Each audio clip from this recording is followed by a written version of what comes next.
President Ross, we are live on air right now.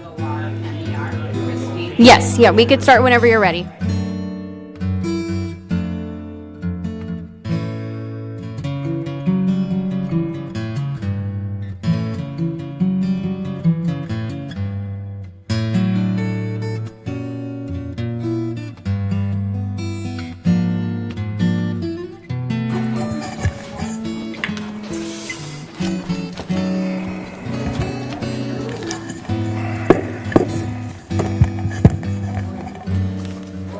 Recording in progress.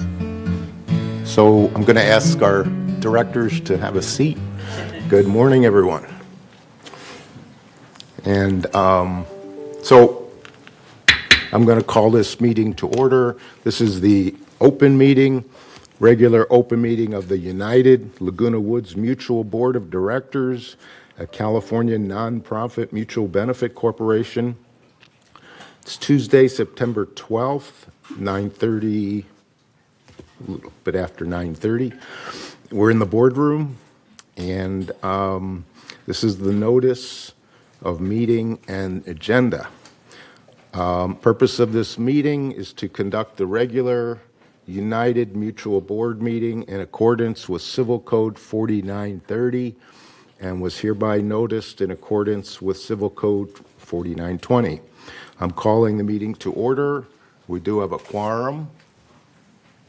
And so we're going to start out with the Pledge of Allegiance, and Director Liberatore, please. Stand, face the flag.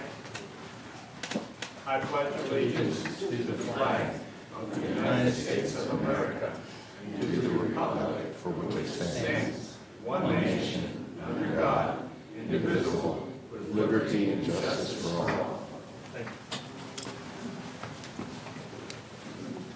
Thank you, Anthony. Next item is the acknowledgement of media. Is there any media here? I don't think so. Okay. Next item 4 is the approval of agenda. Any motion to approve today's agenda? So moved. Okay, it's approved and Cash seconds it. Okay. Item number 5 is approval of the meeting minutes from August 8th, August 9th, and August 24th.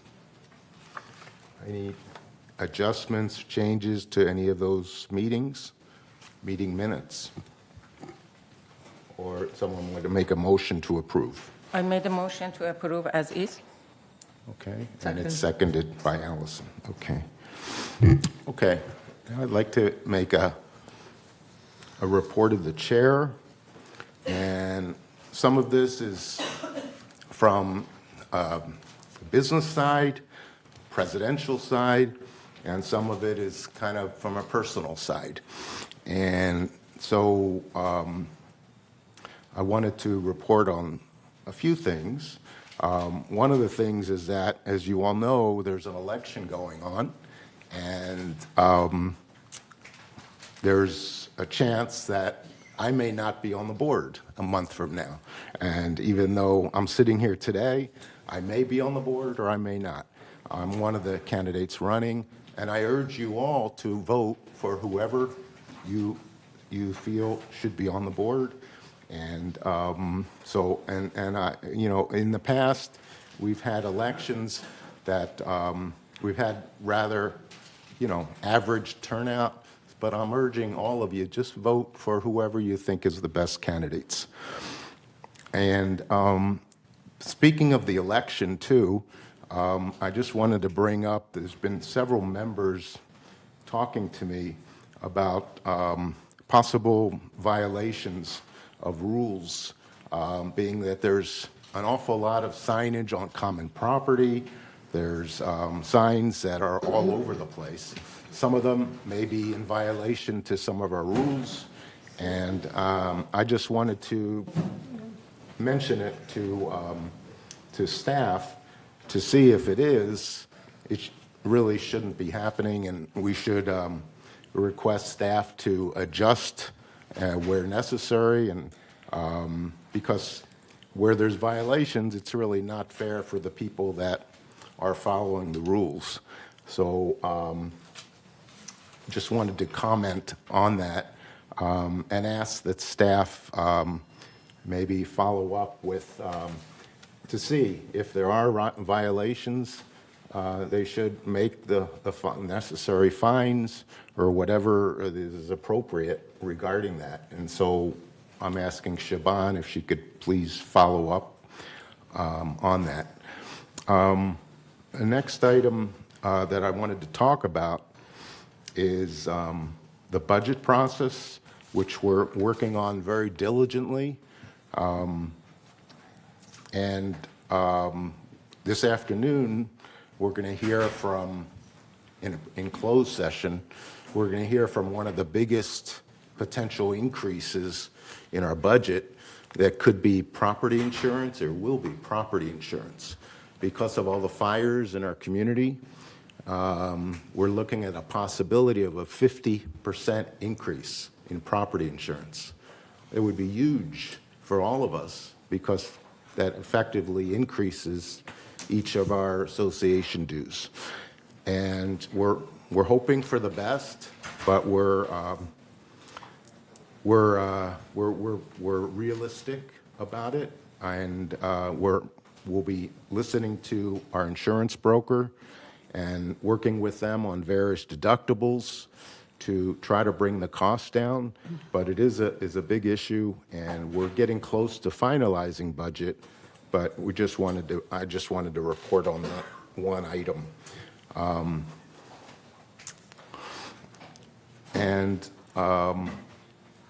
Next item is a little bit about personal, a little on the personal side, because this may be the last time you see me up here.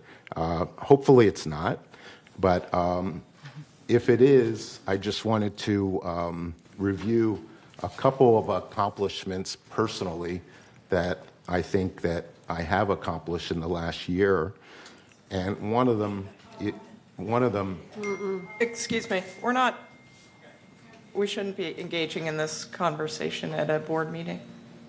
I'm sorry, this is It is a part of my report of speech. President. So It's I very I obvious. could talk about it. Report of President. So and this is the personal discussion from report of the chair, and I'm going to continue. No. Point. So, Point. no, it's not a campaign. Point. I'm not campaigning. I'm just talking about Point. personal, about accomplishments of our board, and Point. Actually, this was practiced last year, and when Sue Margolis was here, I'm she going to reported. continue without any debate. Point of And order. if you object to it, that's fine. And on just 2 points, and I'll be very brief. Number 1 point is that our board, working together, is working very diligently to bring our house in financial order. And that means looking at reserves very closely for 2024 and for the next 5 years.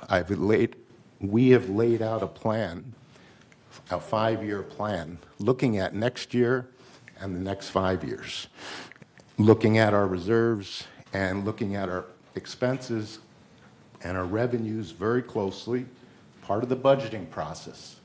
And we are continuing to look at that very closely. And one of the things that was laid out to our board is that we laid out a plan for 2024 to 2028, 5-year plan, which they can consider actually 1 year at a time. But we're hoping that we continue on the road to recovery, fiscal recovery, and continue to meet our obligations. And on the personal side, I think I've brought back a little bit of civility to our board, made our meetings a little more productive, and I'm very proud of that accomplishment. With that, I'm going to close this. So that's the report of the chair. Now I'd like to open the forum to member comments. We actually have quite a few today. First person is George Scanlon.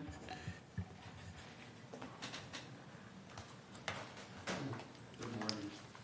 My name is Ed Scanlon. I live at 8481 Mendoza, UQ. And I'm here because I was here last month talking about a water heater problem I was having, getting a replacement. Well, it's almost done. I got called yesterday and was scheduled to have my new water heater put in next Tuesday. But in doing so, I've discovered several other things. The safety issue that I brought up last month, I wish you people would address it, because how do you turn the electricity off for the electric water heaters that are underneath the upstairs place in the dirt? And how do you turn the water off? Now, I tried the other day. That valve is so shut, it's got stucco on it, it's painted several times, and you can't move it. So I asked the guy yesterday, Jonathan, who scheduled the meeting to come Tuesday to put in my water heater. I says, how are you going to turn the water off to do this? Didn't have an answer. It was like talking to a deer in the headlights. And so, it's just concerning that this is a safety issue, not only for my manor, but for everybody's manor along there. All the places that have cabinets that block those vents, you can't get to them. And so I helped my neighbor with several other people to remove that cabinet. I looked inside. There's two different types of, there's a cement platform, and then there's one made out of wood. Now, if I looked at the CC&Rs correctly, they're all supposed to be on cement, and it's not. There was also a water heater that was left inside from some other time when they were fixing water heaters that was just discarded, sitting on an edge like this, probably with water still in it, collecting mold or whatever. No concern at all. So last week on Thursday, two guys show up early in the morning, lift that thing out, take it off, and haul it away. So I'm just concerned that, we got all these rules and regulations that we're supposed to follow. Your due diligence should make sure that the people who are actually doing the maintenance, the people who are sending out compliance letters, and the people in the alteration department. Now, I looked at my alteration chart. The last water heater that was put in my unit was 2004. Jonathan told me yesterday it's supposed to be done every 10 years. So how come I got to wait so long? What's going on?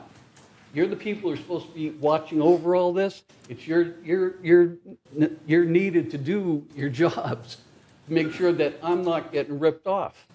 I'm paying all these dues for what? So that's the water heater issue. I got two other things I'd like to talk about real quickly. Your time Nope. is up. Okay, I'm done. Thank you very much. What's your manor number, please? 848. Great. Our next speaker is Ms. Gay Page.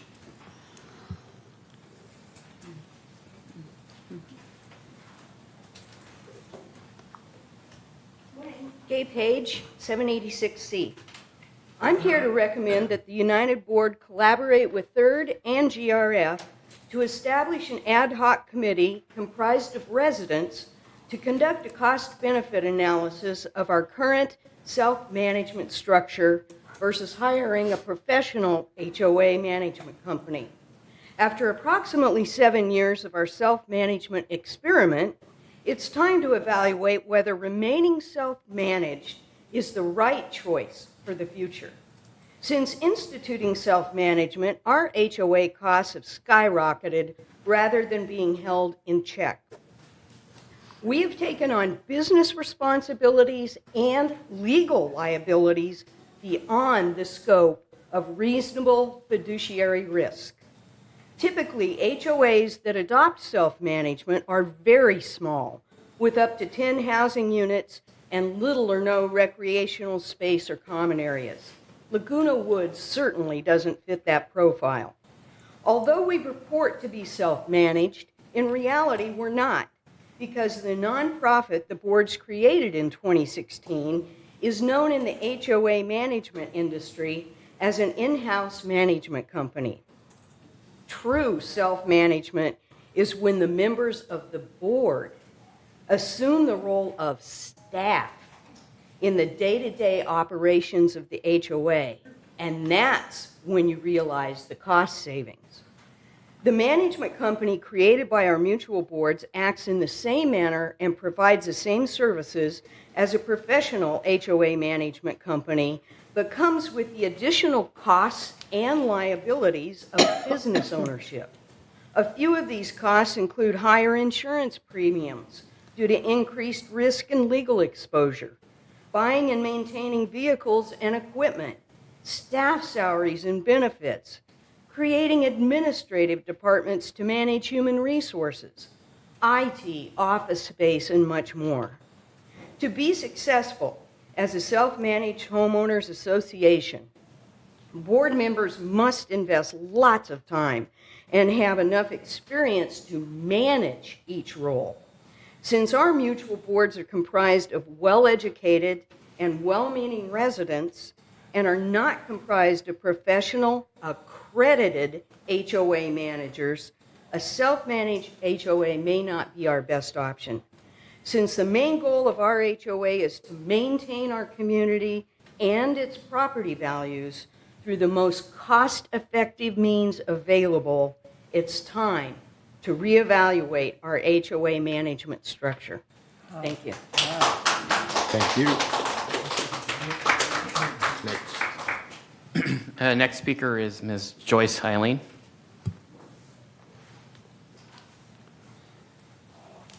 Well, first off, I wanted to thank the board for putting through the problem with the security officers, putting up letters on everyone's garage or carport.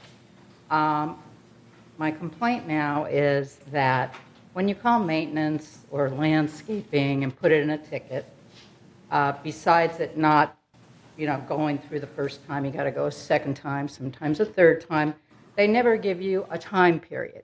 It's any time during the day.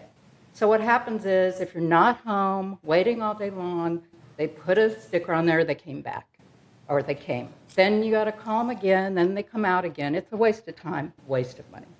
That's it.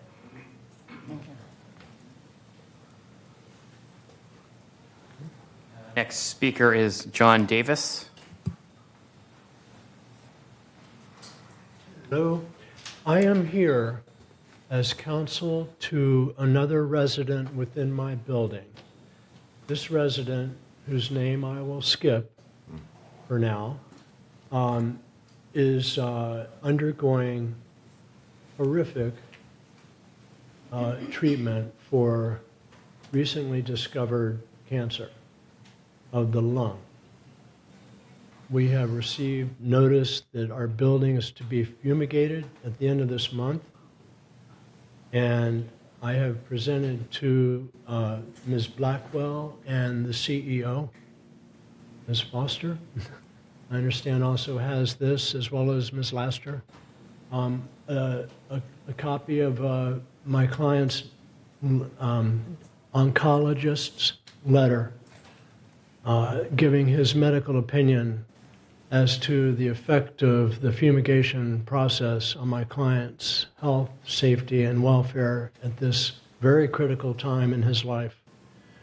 And the request is that the fumigation be rescheduled.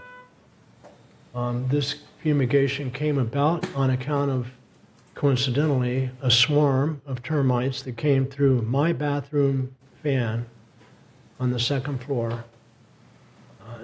None of the other residents in my building had any sightings of termites. Newport Exterminating came out right away, diagnosed the situation and said, you'll go into a queue for fumigation. It'll be next year. This happened exactly a year ago, August 2022. And it's a very long, drawn-out process. These termites don't work fast. They've, in all likelihood, been at it for quite a while, and they'll be at it for quite a while longer before the fumigation takes place. The point I'm making is that time is not of the essence as far as the fumigation is concerned.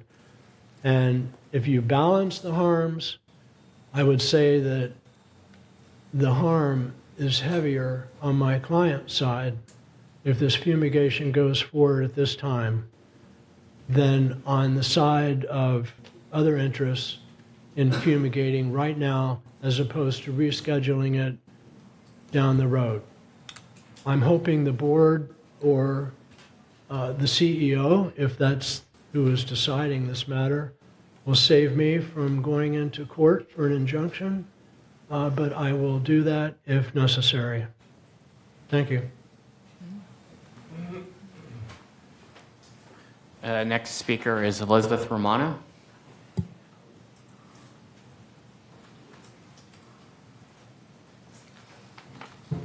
Hello, I'm Dr. Elizabeth Romano, 2035. To tell you who I am, I'm a United Nations representative, and I'm also representing the agencies for the elderly in the county and the 7,000 people that have had our homes impacted by the problems with the loans and the financing. The other reason I'm here is to address Siobhan for refusing to provide us with the fiduciary and the financial accounting that we've asked for. That happens to be a felony. That happens to be elder abuse. That happens to be on its way with attorneys. And my concern here is that when this kind of thing happens, that you are impacting all the other people who are on the board and have them be impacted by poor decision makings. I'm still suffering from the retaliation that you approved, and you can smile about this. I'm still suffering from the retaliation of coming to my house, pounding on the doors, turning off my TV, okay, all these other things, okay? These are all illegal, and you've caused me to develop PTSD, which is a severe lifelong disability, okay? I have to take medication. That guy pounding on my door all night, caused me to develop, brain changes. This is not okay. I ran into a woman over there at Home Depot who had the security showing up at her house at night again, too. This is not acceptable, okay? The report that we are asking for needs to be given, okay? It's our funds. Secondarily, I'm a global corporate compliance expert. This company is so out of compliance that it's frightening. And, just truth being spoken, I have a law background and criminal procedure and a very good background. You don't understand the impact that you're having on the people and the illegality of it. And they're going to be held accountable, and I hope that the other people here don't have to suffer for the continuation of this and the damage that you've done to me. Okay, I've been unable to work as well.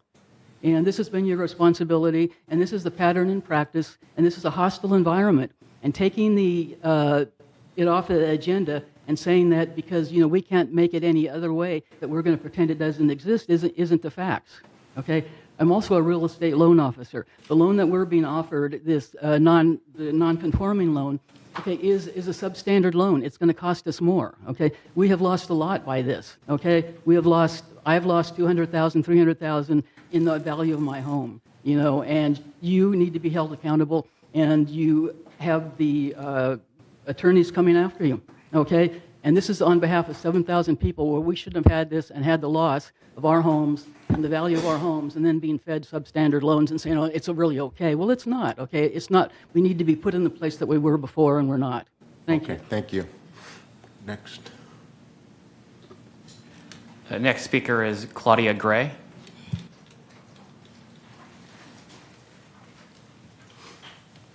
Thank you. I'm Claudia Gray. I live at 428 Avenida Sevilla, and this is my first meeting, and I am here as well because I am very concerned about the loss of property. The amount that I would be able to get for it if I was able to sell it. I think there's lack of communication back to the homeowner here. I think there's lack of communication between your departments. And I recently, I shouldn't say recently, for over 2 years, we have complained about tree roots backing up one of our toilets in the house. It was a major issue. They came out 13 times in a matter of about a year and a half. Nothing was done, a director signed off on it.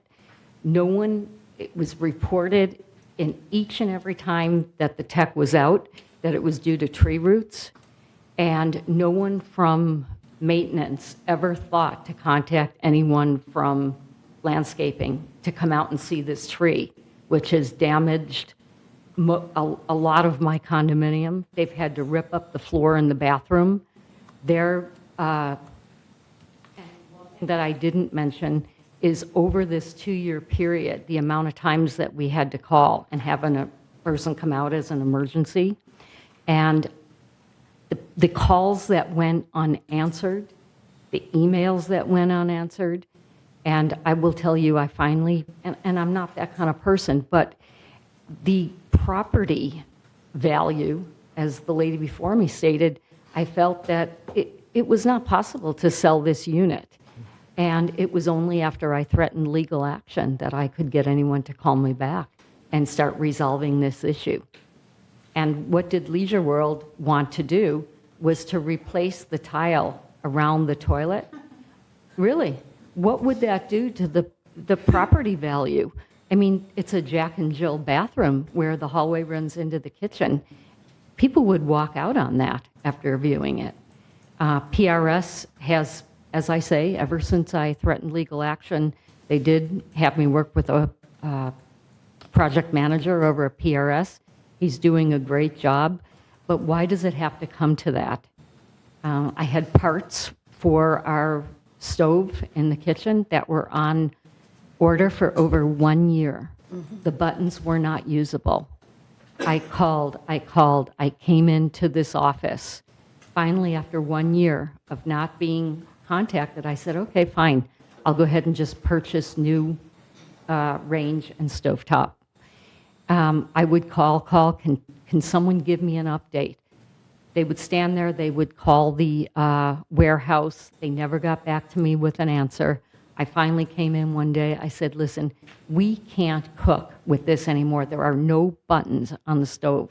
No buttons on the range. There's no way he can use this. He's 98 years old. He can't see it.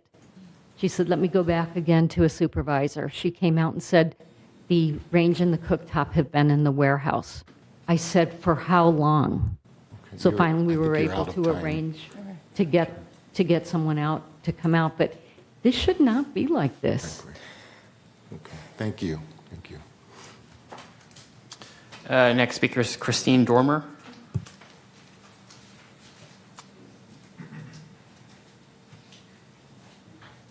Good morning. My name's Christine. I have a question for the board. The manor next to mine is a 2-story and has an elevator. And there are 2 people on the second floor who can't make it down the steps. The elevator's been out for a week. Whose responsibility is it to fix that elevator? And the one resident who's there said to me, I'm stranded. She's got Parkinson's and she can't make it down the steps. So can you tell me, for the board members, what's a reasonable amount of time to be stuck in your unit?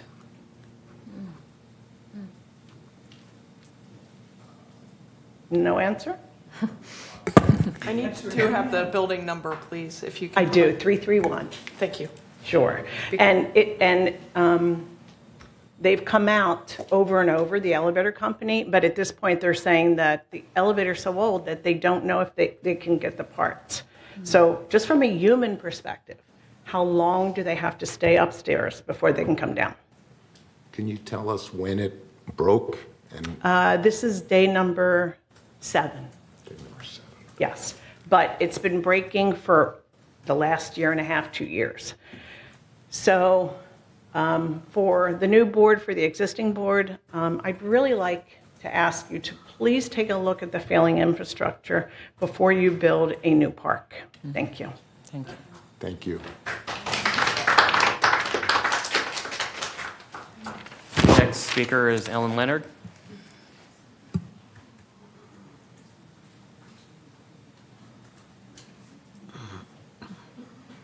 Good morning. My name's Ellen Leonard, and I'd like to oppose the fact that directors are making candidate speeches at meetings. I emailed Shaban, I emailed Catherine Laster asking what the rules were, because I've been advised many times in the last couple of weeks of what the rules are in campaigning. And as far as signs and flyers. But I never came to a meeting and gave a campaign speech, so I could do that. I could just come to every meeting. But never hearing from corporate makes me wonder that it's probably okay. I like Lenny, I like Sue, but Sue gave her speech at the Landscape Committee. I just happened to catch that, and Lenny just gave a speech as well. So, Shaban, do you think I could get an answer to that? Yes, we are working on that, and you should have it later today. Thank you. There is no real answer then, huh? That's not correct. Okay, Thank then you. I should have been responded to. Okay, all right, thank you. Okay, the last member comment is an email. This is from Chris Collins from the Foundation of Laguna Woods Village. Planning for the inevitable, will your wishes be followed? Have you had that conversation yet? When we were teenagers, that conversation had to do with sex. Now that we are in our golden years, that conversation is very different. That conversation is now about our future health care wishes and ensuring that they are followed should we suffer a serious illness and cannot communicate with our doctor. That conversation and ensuring our future health care wishes are carried out is the focus of the Foundation of Laguna Woods' first televised broadcast on the subject of planning for the inevitable. It was aired on Village Television starting in August around noon and continued on Saturdays for a month. This broadcast is part of a series with future broadcasts examining other aspects of this topic. In other words, looking at decisions we need to make before it's too late, but unfortunately often avoid. Tune in and hear Dr. Matthew Jansen, the medical director of the hospice program at Memorial Carroll Saddleback Hospital, and Dr. Larry Tran, the inpatient medical director for the hospital. They first highlight what can go wrong if someone's health care wishes are not known, particularly if the person cannot communicate or has lost the ability to understand the severity of their illness. Among the topics discussed are the creation of advanced medical directives, the designation of a surrogate healthcare agent, and the California POLST form. They discuss who can be an agent, whether a surrogate agent has to be a family member, how you can change your agent designation, and what happens if two agents disagree about what should be done. Most important, they discuss the necessity of having a conversation about your future healthcare wishes with those close to you. If you have any questions about this topic or the upcoming broadcast, please contact the Foundation at 949-268-2246 or foundation@comline.com. For more information about the Foundation, please go to our website at foundationoflagunawoodsvillage.org. Please note that donations can always be made using PayPal on the Foundation website. And let's see here.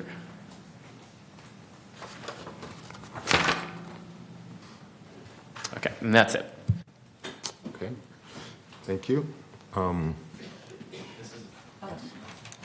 I'd like to speak on behalf of a resident, and this is, I don't know if we can do anything about this. I was late this morning, I apologize, because Pepe Le Pew was caught in front of 211, and I called security, and security referred me to animal control.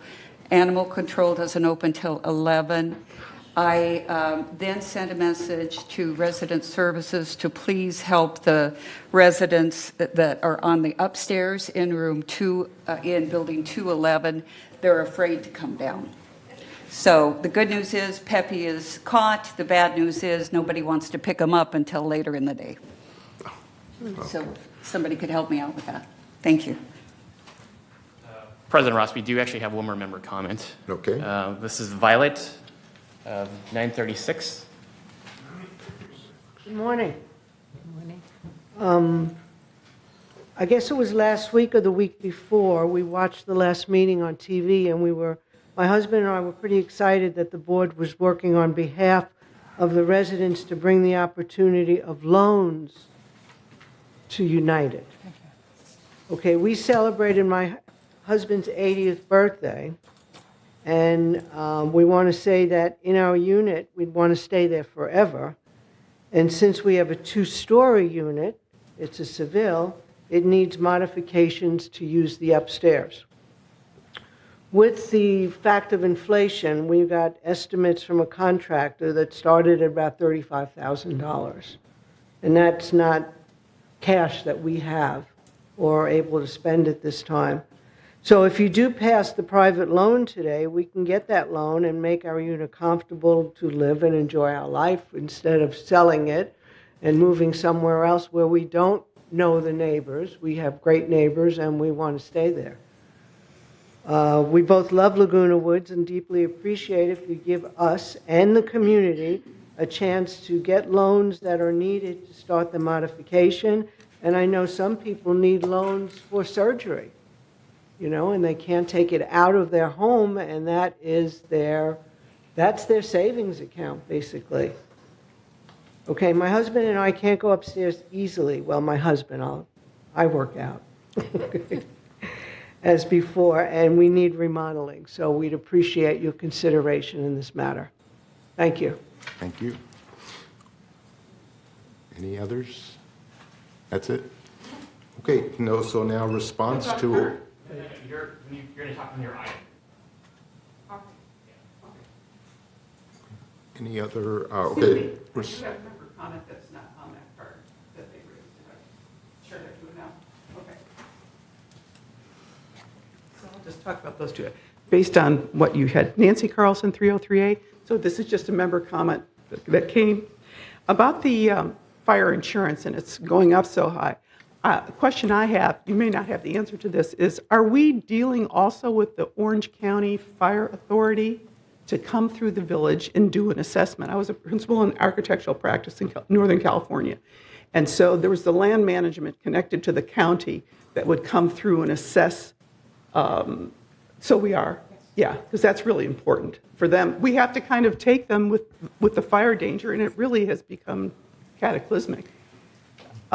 If we have to lose some trees and plant younger ones, we may have to do that.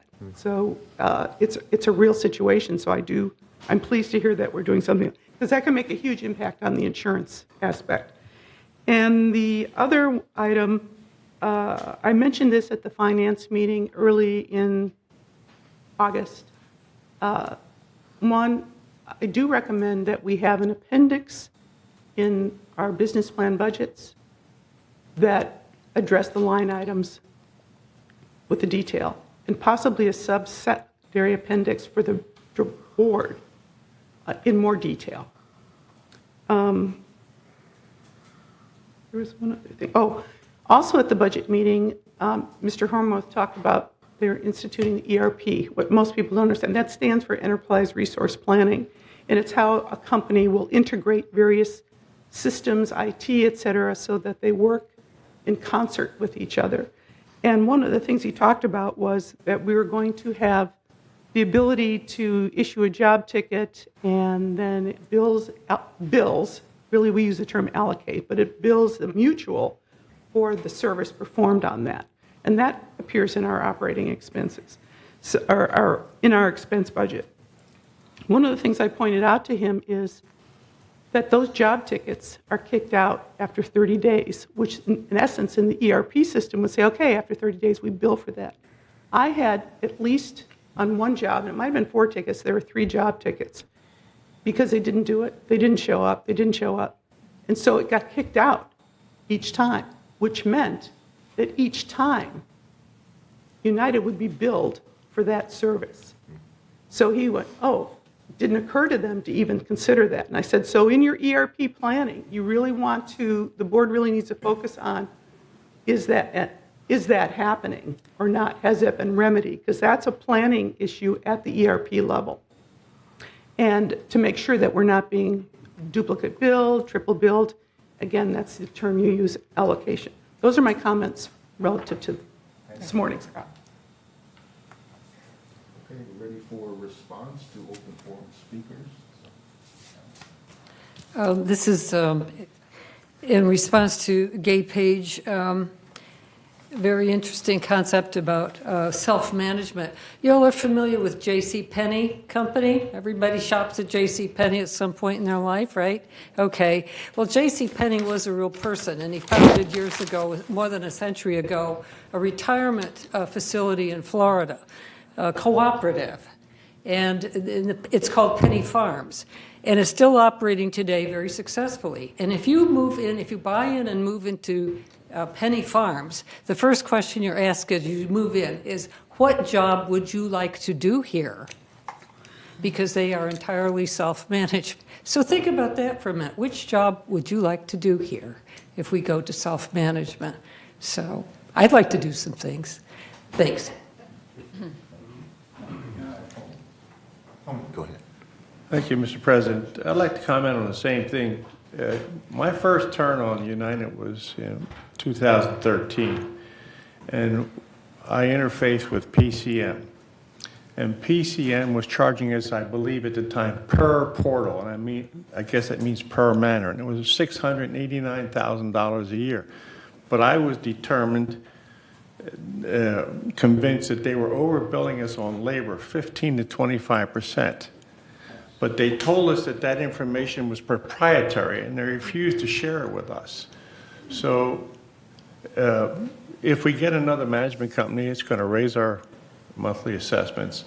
And be careful what you wish for, because PCM was not honest with us, but they told us it was because the information was proprietary for their corporation. So be careful what you wish for. And also, running this place, there's nobody on this board that can run a warehouse. There's nobody on this board that can run a motor pool. There's nobody on this board who can run a security operation. So be careful what you ask for. Thank you.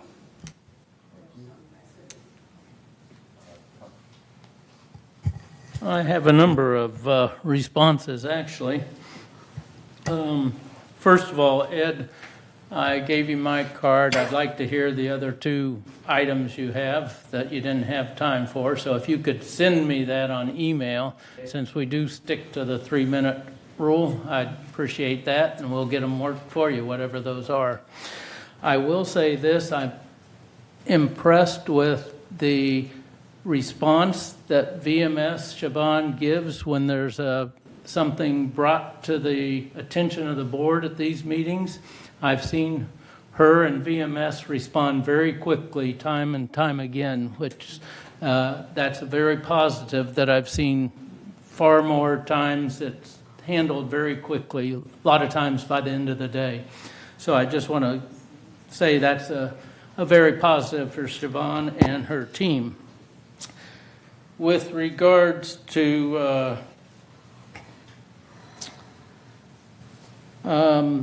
Gay, on yours, I will say that it's a good idea that we always take a look at the way we govern and how we do things in here. And the governance here is very difficult because you have 4 different boards involved. You have a third, you have a United board, you have a VMS board, you have a GRF board, and that creates a lot of issues with the governance for VMS. So anytime we can put together a group of members to help look at things, I think that's a good idea, because we have an awful lot of smart people in this village with an awful lot of talent. So I'm all for always evaluating the cost benefit of things like that. With Claudia, I would be interested in specifics when your calls are not returned, because that's a consideration I think everybody would like to take a look at. And Ellen, with regard to your concerns about directors making election speeches, I get some of the issues, because when it comes to elections, Lenny is not involved in any of those decisions and that, because he's involved as a candidate. So VMS has contacted me and they are working on the response to that, your concern over that. So they're already on it, which was stipulated, but I just want you to know when it comes to a decision based on the election, it is not going to the president, it's coming to me because of a potential conflict of interest. And I believe Lenny made that decision early on for that to happen. So just wanted you to know that is being worked on. And that's all I have. I have some. Thank you so much. I have some response to some of them. First, thank you, George, for coming again. And I have some response for the last meeting that you are here. It is, I heard in the last 3 years I was here, a few times that people come, then the refrigerator is after 25 years is not changing. And you said the heater after 20 years. My concern is that everything is in the computer right now, and what we can do, I am asking Siobhan what we can do that this not happen, and actually VMS send a note to residents. If they don't want it to change and they want to keep the 20 years refrigerator, that's okay. But it's responsibility to aware them that you are eligible for a new refrigerator or new stove. This comes many times during the last 3 years. I have a stove, and actually Claudia right now says the stove was so bad that even knobs is not working anymore. We shouldn't wait 20 years for that because they are paying association, and actually part of your association, if you goes toward purchasing the items. So when we collect money from you, I believe we should give service to you as well. So I am asking that please, I don't know how, but make a system that send a letter to residents when it comes the timing for changing their all of items in the kitchen. Regarding to Gay Page, thank you so much for putting time and writing. That was very comprehensive writing. And I, as a resident in next month, I'm not going to be director, but I agree. After 7 years, it's worth it. I am not saying go one direction or another. I'm saying comparing to see what is the best for residents. The best thing, they said knowledge is power. So we should not be afraid to see the facts and comparing what is the best for residents. If this way, we're going to what we have. And I heard that some complain about PCM. Just because one company did something wrong, we shouldn't totally close the door for ever for that one. Maybe other people having a better situation. So thank you for putting a time and bringing this issue. I hope next board consider that one. Regarding to Claudia, I said, I'm sorry that you have to wait for so long and then until you come here. Hopefully this system change and VMS send letter.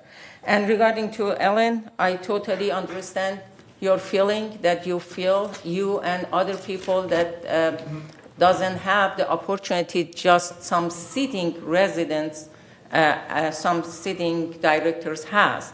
And we have this year, 2 of them is a sitting, and they might use the committee that use and power, and this is not right, and it's not equal for that one.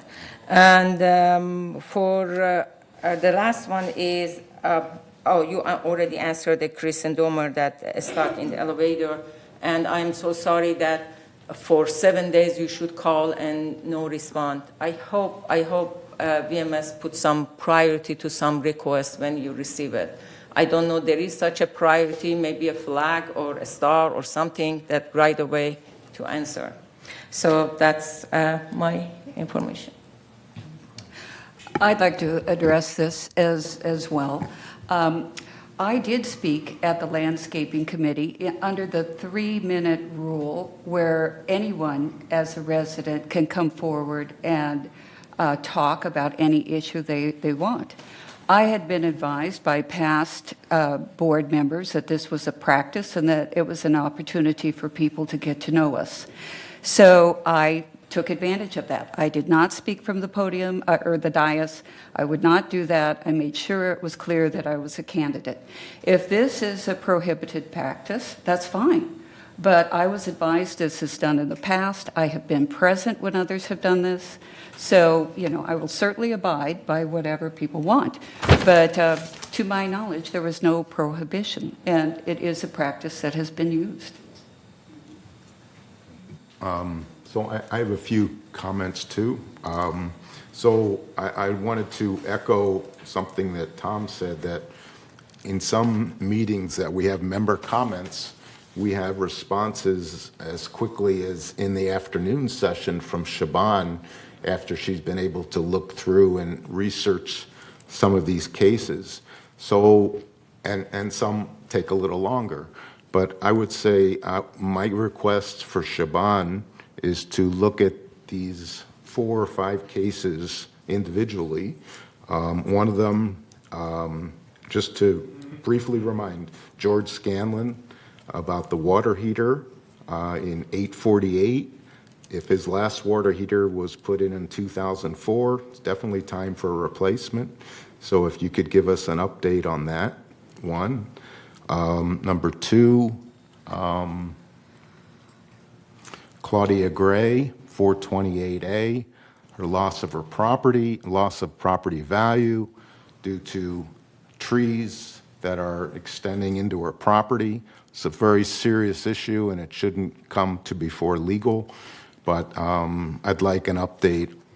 Our board would like an update on that as soon as possible. Number 3, John Davis, 762D. It's an issue with fumigation with residents that was just diagnosed with cancer, and it could be a very serious, already is a health issue. And so I'd like to hear what VMS's response for that is as well. And finally, Christine Dormer, 331, the elevator going on 7 days. Maintenance, who's responsible? I believe VMS is, but I need VMS to confirm that. So if you could please, Shaban, look with staff into each of those 5 cases and give us your response as soon as possible.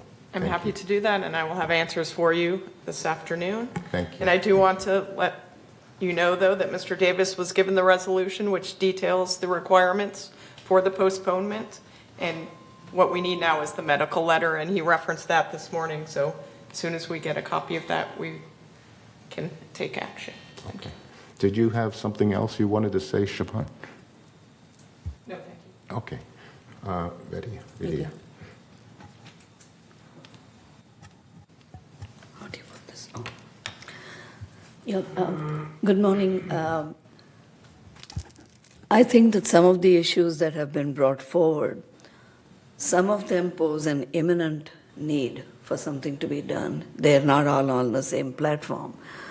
But certainly if someone cannot get down from their building, 7 days is a little late. That needs to be addressed. Similarly, the cooking part, if a burner is not able to function and people cannot cook, I think that comes in a different category from, let's say, maybe one toilet in an apartment getting blocked when there's a second one available. So you need to address these issues if they're so imminent. I don't know, I'm pretty new to this board. I don't know if there's another committee to whom this can be, if someone can be called rather than the general complaint, I'm calling from apartment so-and-so, can you do something? Because that may not get the quickest response. But to me, these are dire emergencies. Someone cannot get down from their house, it's dangerous. With regard to the situation with the cancer patient and the termites versus the termites, would it be possible to afford some kind of a temporary lodging for the cancer patient while the termite issue is handled? The mutual has a specific policy, and that was what was given to Mr. Davis. So we're working through that process, Okay. and a determination will be made as soon as possible. Okay, yeah.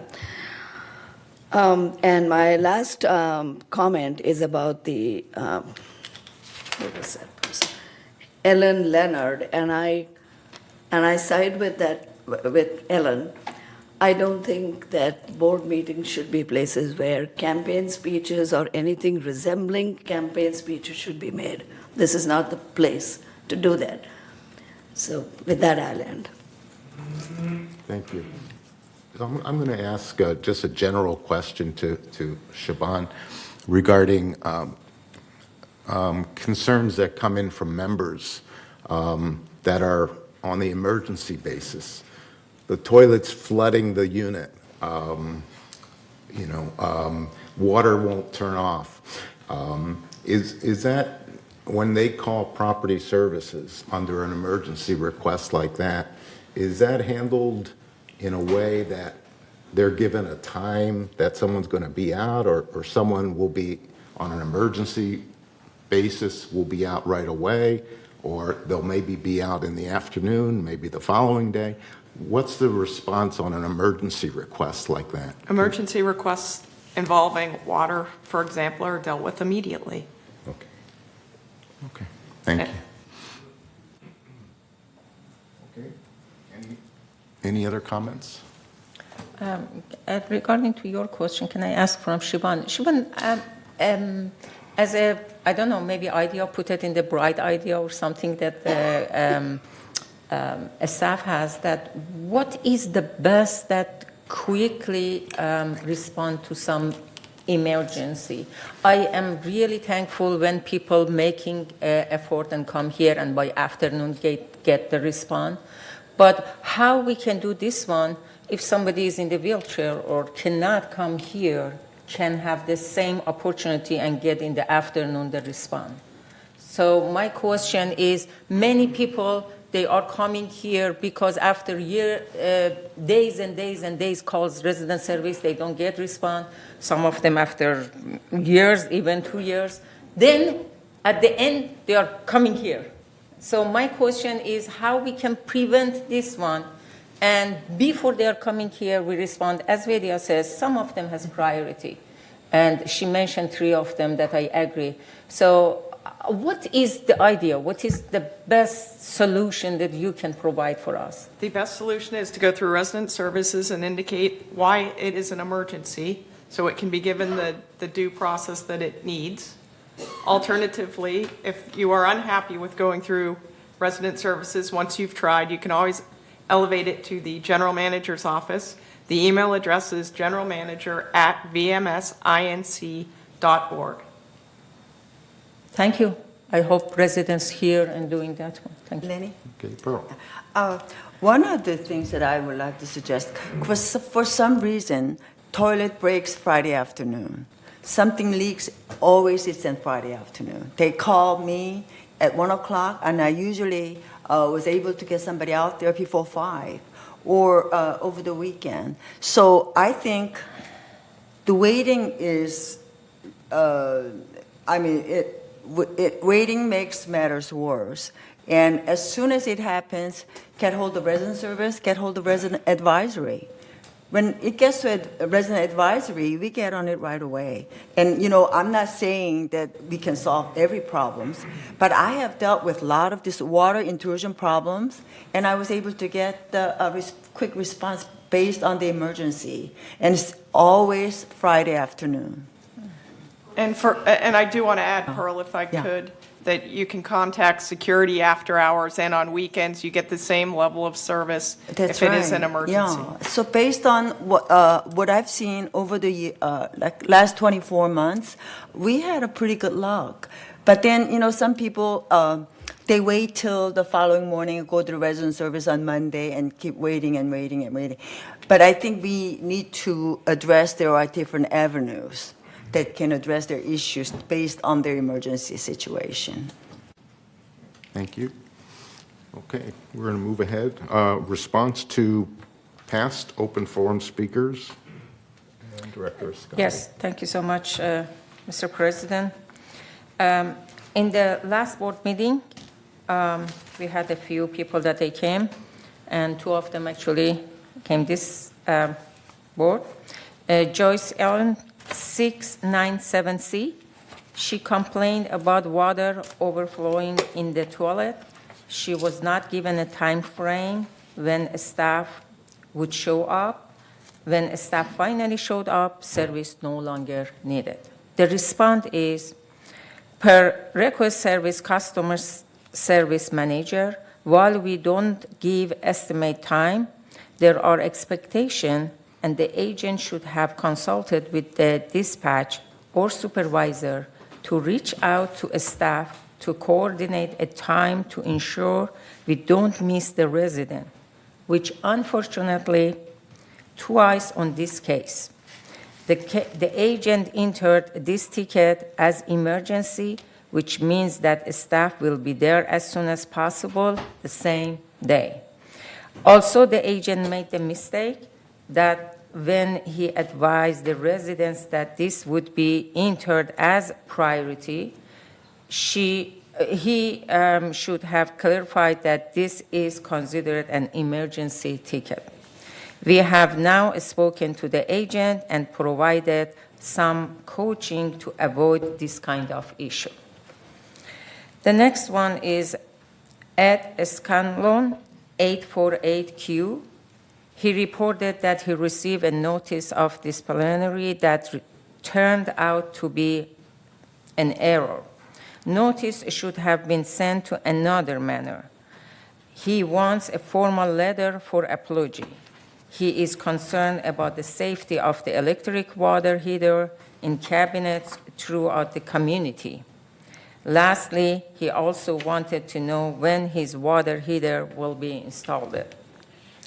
The response is, this unit has a cabinet blocking the staff from installing a water heater. The cabinet is the responsibility of the Unit A, and compliance sent the letter to the incorrect unit. The compliance department reached out to the residents and apologized for the error and sent a formal apology. MNC Assistant Director, he will have the manager contact the residents and work directly with him to get his water heater replaced in a timely manner. He will also address the safety concern he has.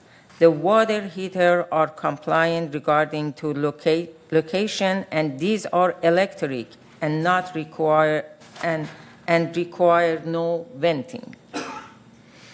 The next is Jerry Miller, 3020C.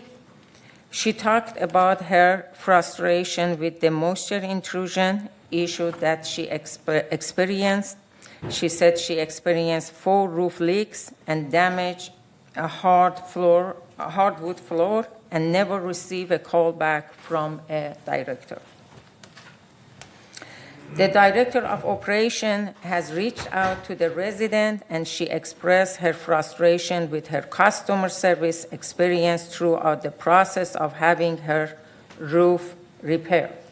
She was very complimentary of the work and the professional work of service of pro workers who are our dry down vendor, and very critical of lintel roofing and their inability to complete the work currently at the first time. At this time, all outstanding work items have been repaired, except for the touch-up paint in the beam. The next is Jim Ropo, Unit 51B. He talked about the issue of a broken utility cap on the sidewalk of Cali, Oregon, near the driveway to Clubhouse 3, which is a tripping hazard. The response is, the AT&T repair tech viewed the area and ordered a new manhole cover. A temporary cover has been put in place until AT&T can put in a new concrete base. The temporary cover makes the area level for now. We would we would leave the cones out there until AT&T can do the complete fix. We were told that AT&T has escalated the ticket for the permanent repair. On 8/31, the cover has been fully repaired by AT&T and cones have been removed. And the next is Elizabeth Romano. She talked about the retaliation issue toward her. She also asking where the reserve money went. The response is, this happened a few years back. The issue was closed and allegations were unfounded. Per complaints and security, there is no open harassment case right now. There is also no money missing. All financials are audited annually, and the findings are reported to the residents. The next is Andre Tong, 188B. He talked about the clutter policy, particularly about the pot issues. He complained that VMS is proactively looking at selected individuals. He also commented that VMS should set up rules to help residents, not rules to threaten them. And the response is that it is board that makes the rule, not VMS.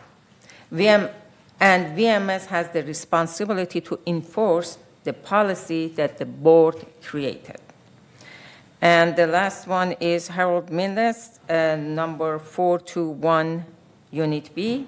He is asking the board to hire an outside financial auditor.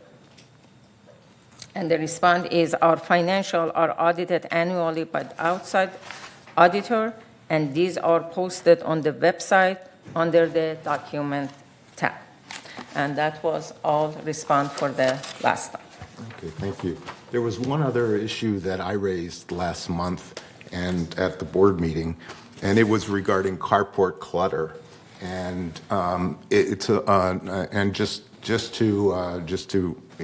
just to explain it one more time, is a number of residents in my area, my cul-de-sac, and other residents too, were cited for one or two little items in our carports, and very minor items.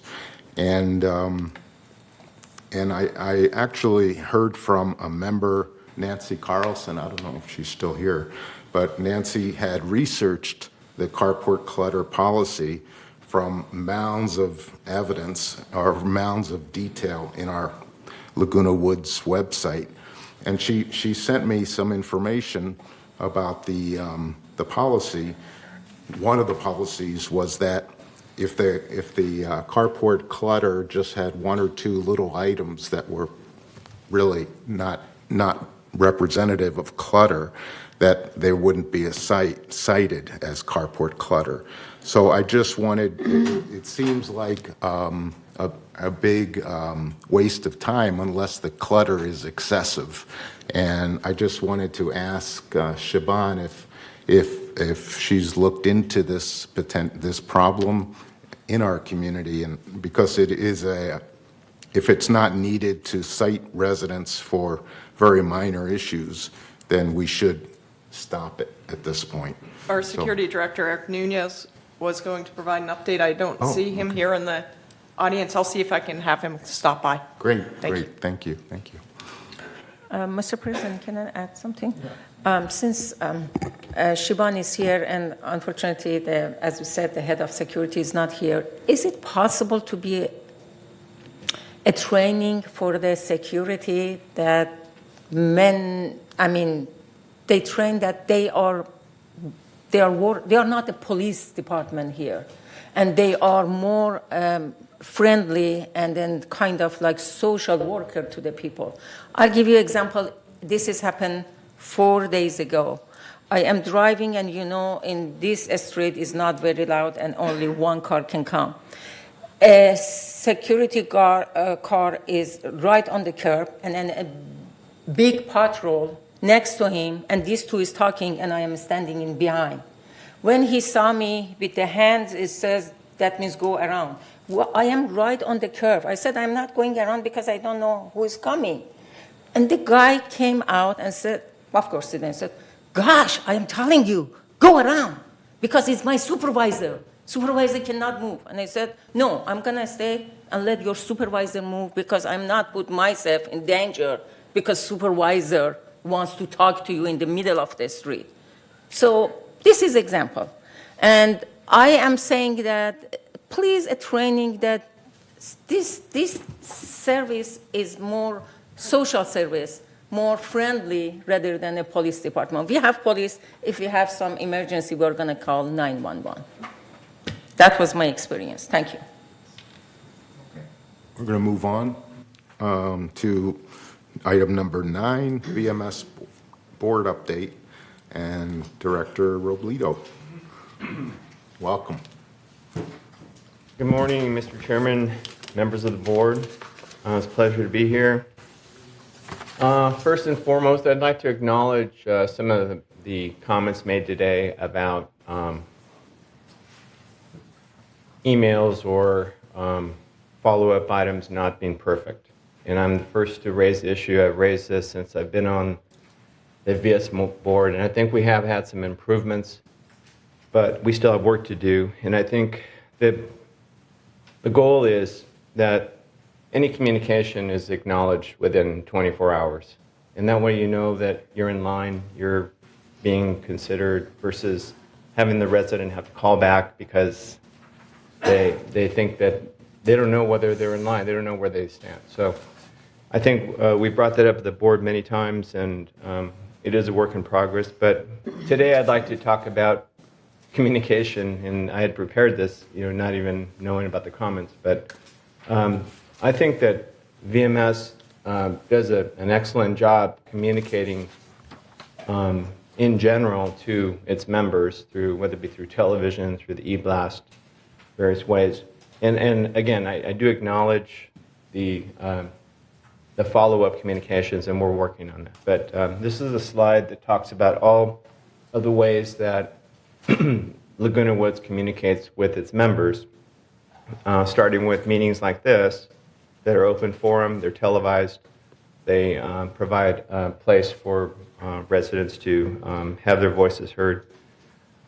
The new, relatively new thing that's very effective, I think, is having an email every week from Laguna Woods talking about what's up in the village. And if members are not receiving that, I'm going to go over how to sign up for that, because it's not automatic. You do have to sign up for it, but we have 17,000 people sign up for it.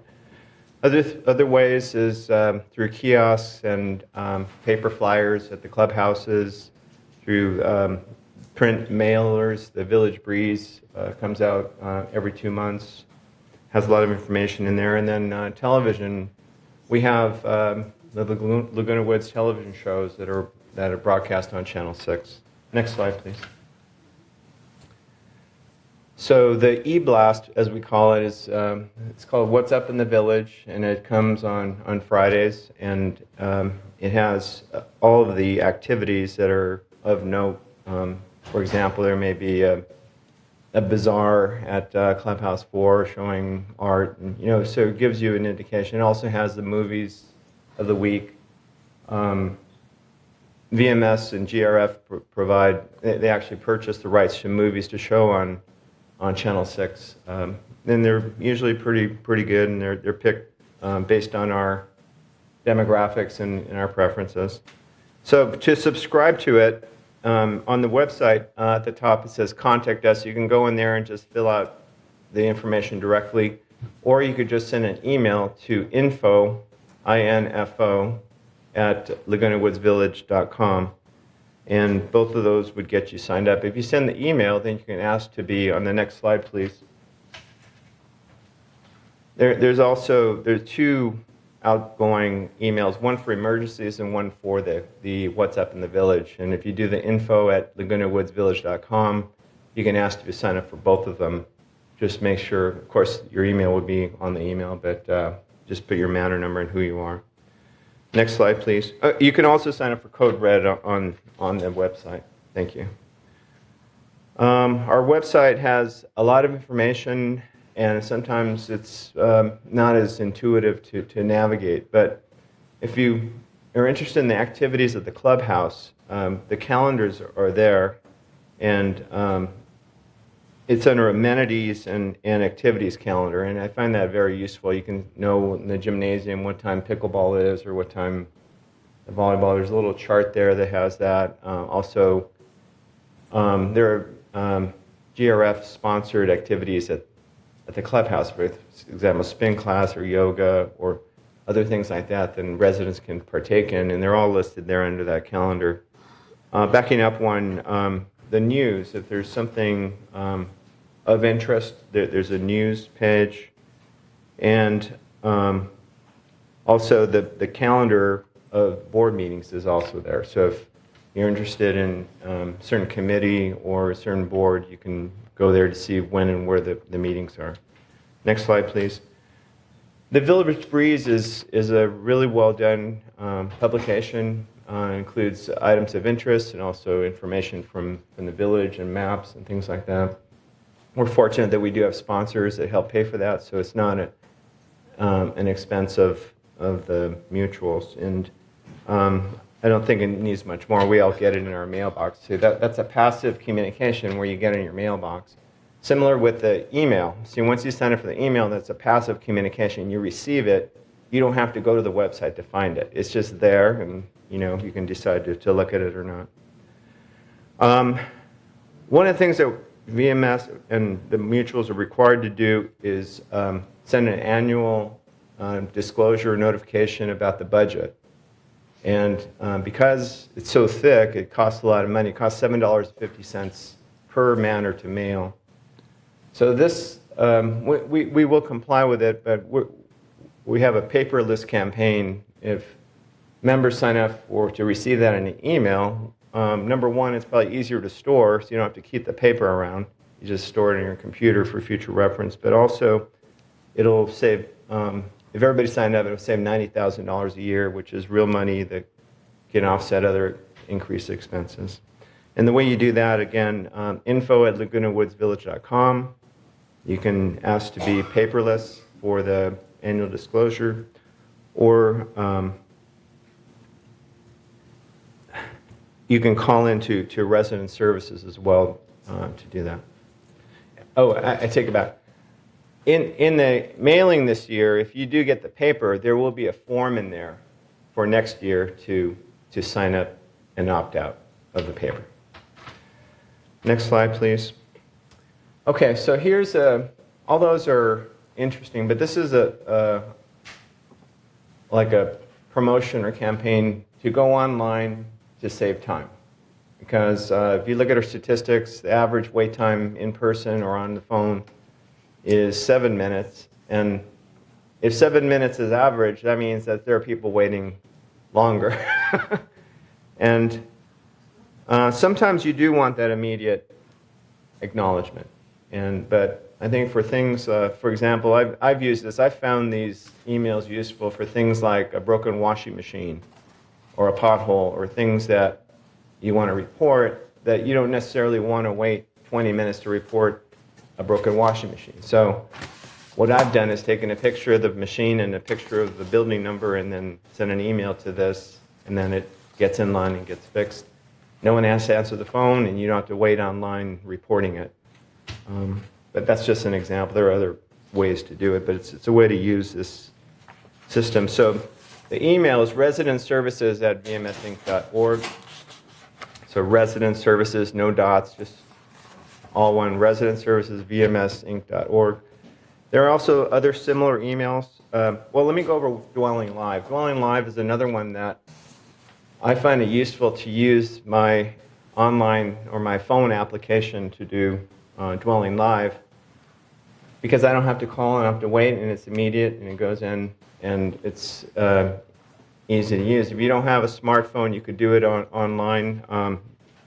It's under lagunawoodsvillage.com/passes, PASSES. That's here. But it's a way to save time by using online services. It not only saves your time, but it also saves staff time, which equates to save money. There is another way to report items aside from the email. It's our portal. It's called portal.lagunawoodsvillage.com. In addition to reporting items that need to be fixed, you can go on there and make your payments. And there are other services that you can access online under that address. Next slide, please. Continuing with the email, Manor Alterations also has an email, and it's manoralterations@vmsinc.org. Compliance issues, if you see something that you think is not in compliance with our rules, you can take a picture of it and send it to compliance@vmsinc.org. Again, it's something that allows you to do it without having to wait in line or, continuing amenities. Of course, we have our golf systems. When people who are interested in activities kind of find out how to do it. I like tennis. We have our tennis reservation thing, so you can look for those to get you in line. Anyway, that's an update, and I'd be glad to answer any questions for you. Yes, go ahead. Two questions. Number one, when we request for receiving by email, do we get a confirmation that they received this one? Because I sent and they didn't get any information. I don't know at this point, I don't know they are going to send it by email or I'm going to receive. I'll refer you back to my initial comment. It's work in progress. But, and I have had, as a member, I changed my hat, I become a member. I have had that bit, but I've brought it to attention. It's very specific, and the comment was made earlier. We need specifics to find out why things aren't working. And an email is a good way to have specifics because you say, well, a phone call, you don't have a record of it. But an email, you have a record of it, and 2 days go by, you're not acknowledged. Then you can escalate it to the general manager. Oh, that's the other one, general manager at vmsinc.org. I would encourage people to go through channels and trust the system. But when the system doesn't work, then you escalate it. And we've made that available so that it would get attention from the general manager's office, not necessarily Siobhan, but she has two. Are you suggesting that all of us that we didn't get confirmation that we receive by email the new budget for this year, which I applied, should we send to manager to make sure that they receive our request or not? Because my concern is I did not receive confirmation. Can you please give me the date or the time that was sent, and I'll be happy to follow up? The first moment that you said that, I don't know. There's an auto response now that you should get when you send in an email. Oh, okay. We should receive it automatically. Oh, we didn't. But I'll be happy to reverse engineer what might have happened in the case that you suggest. Sure. And then, in a case like that, if you get in the mail, you know it didn't work. And then okay, so $7. But I think the escalation is more along the lines for the elevator problem or things that are urgent. I and understand. You can escalate it. And my second question is, I saw lots of good information this last 3 pages that it shows, which I took a picture. Is it possible you put all of these 3 in one page? I understand that many says, but I am forgetting, and some of us maybe we forget by noon today what you said here. So send it a page to the mailing that you are sending to all of this budgeting for this year. Or you said we are receiving a page that do we want next year, and put on the top, please keep this information on the refrigerator or something. I think that's an excellent idea, Siobhan. Is that something we can do with an annual mailing? Yes. We'll work on that, yes. But in addition to that, I think there's going to be a TV show. Aren't you going on TV to talk about Yes, we're going to talk about all communication channels next Tuesday on this day. So it'll be available on the YouTube recording as well with the graphics to go along with it. Okay. Thank you. I just want to thank you for trying to get this communication to us, and it's very helpful to receive it, and I appreciate your time and your efforts on behalf of us. The PC Club, I just wanted to let people know, is having a technology class on all the technology tools to help us communicate better. And that's like Dwelling Live, those sorts of things. And so there's room availability. It's on September 20th and it's from 1 to 3 p.m. So for those people that are having trouble trying to do this, I would really encourage them to attend this meeting. I'm going to attend. For some reason, I have difficulty always trying to pay my circuit training class, and so I'm going to go and really learn how to do this well.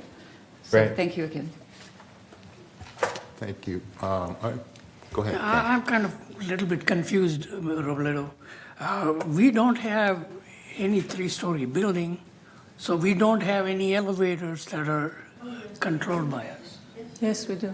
But those are not our responsibility. Those are the responsibility of the owners. I don't know. And that's what we're researching, whether it's a lift that's the owner responsibility or whether it's our responsibility, and you'll have an update shortly. Thank you. Tony. Thank you, Mr. President. I have to side with Director Akvikar here. Those are not really elevators, they're lifts, hydraulic lifts, I think. Thank you. So we do have 2 member comments at this time. Thank you. Thank you. Thank you. First one is Ellen Leonard.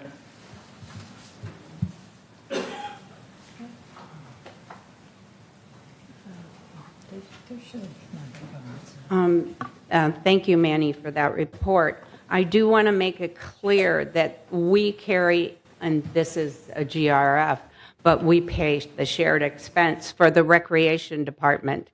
I ran across the shared expense for the Recreation Department in 2017. We paid, it was $89,059 a manor at that time.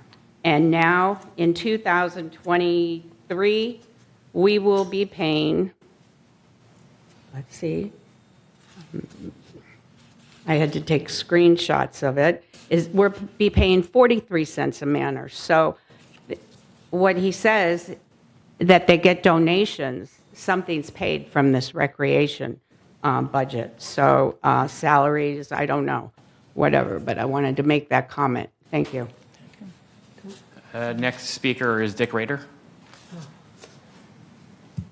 Dick Rader, 270D. I just have a quick suggestion. The excellent presentation that was just made, could it be published in the Breeze so that people have something they can refer to? And the last speaker is Nancy Carlson.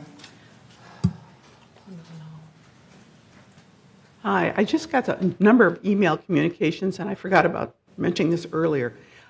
This is for Siobhan. Apparently, the Unelect, if people haven't gotten ballots, I've had several people do that, and then I got a bunch of emails this morning said they didn't get ballots. They called the number. I don't know the procedure, but they called the number, and they said it's difficult to find on our website. And then when they call, I guess it's Unelect, is that the name of it? Unelect, in turn says, well, we don't deal with the ballots and the pickups. I don't know really what's going on, but my request, can you contact Unelect straight away? Find out what they're telling the residents, whether if they can pick them up here or if it can only be mailed, because there's confusion about it. And you may need to do an e-blast to the residents if there's something specific on it. Okay? Thanks.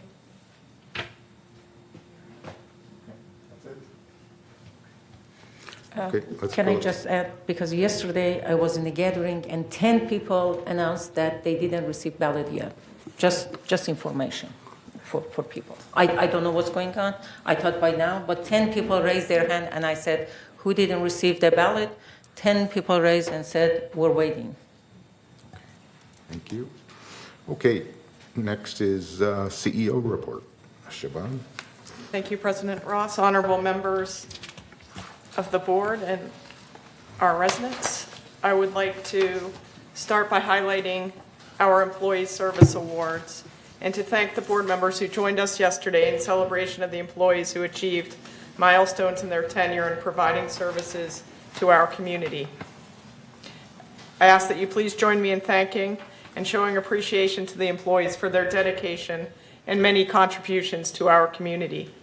Notably, one employee is celebrating 50 years of service to our community. I would like to acknowledge and thank Clem Sanchez, our tree foreman, and our landscaping department for 50 years of service to our community.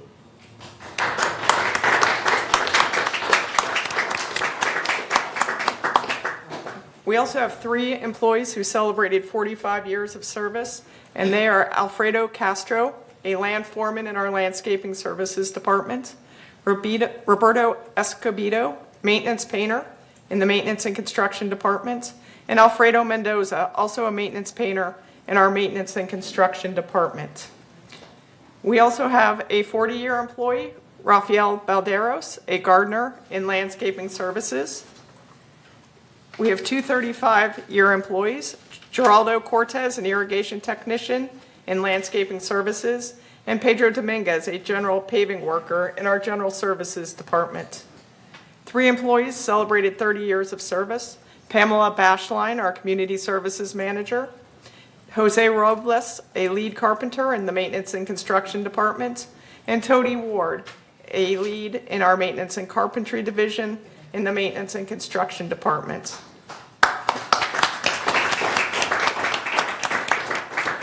These employees have dedicated their careers to serving our community, and I'm very proud of their service.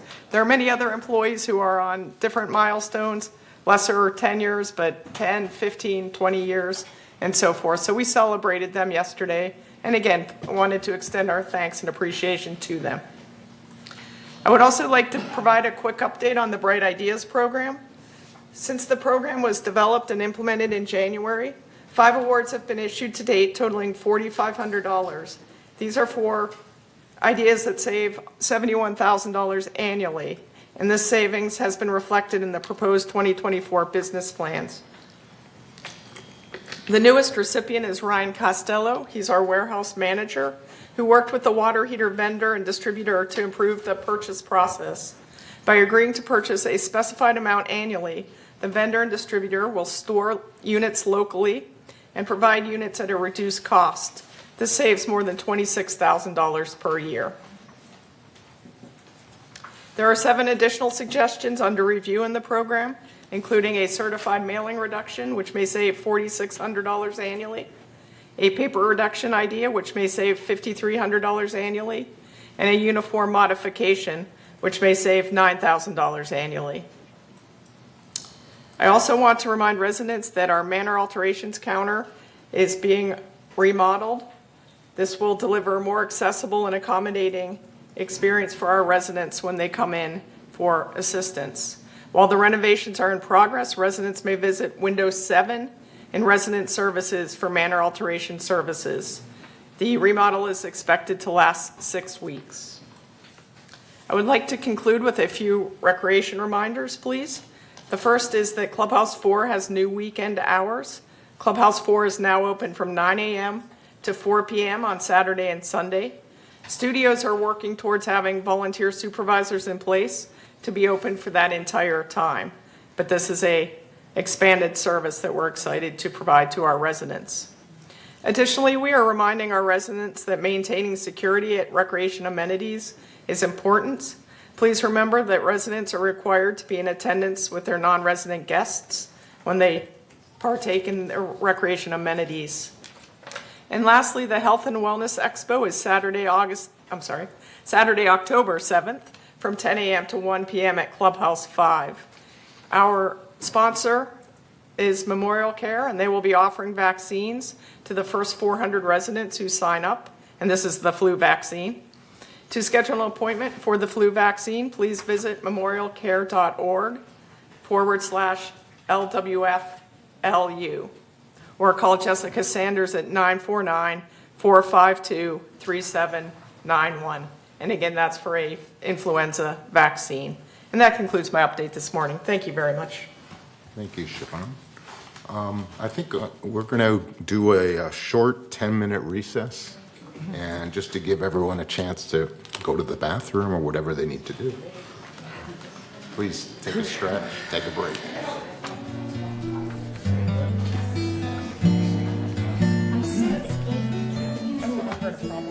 Recording stopped.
Recording in progress.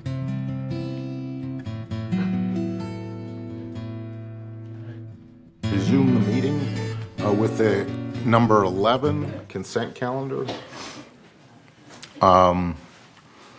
So is there a motion to approve the consent calendar?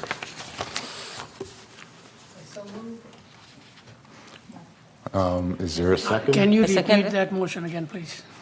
Is there a second to approve the consent calendar? The consent calendar. Item number 11. I'm sorry, who moved and who seconded? I did. I second. First by Allison, you seconded. Okay, so consent calendar is approved. That's items 11A through E, right? Okay, so we're ready to start unfinished business, and that's 12A.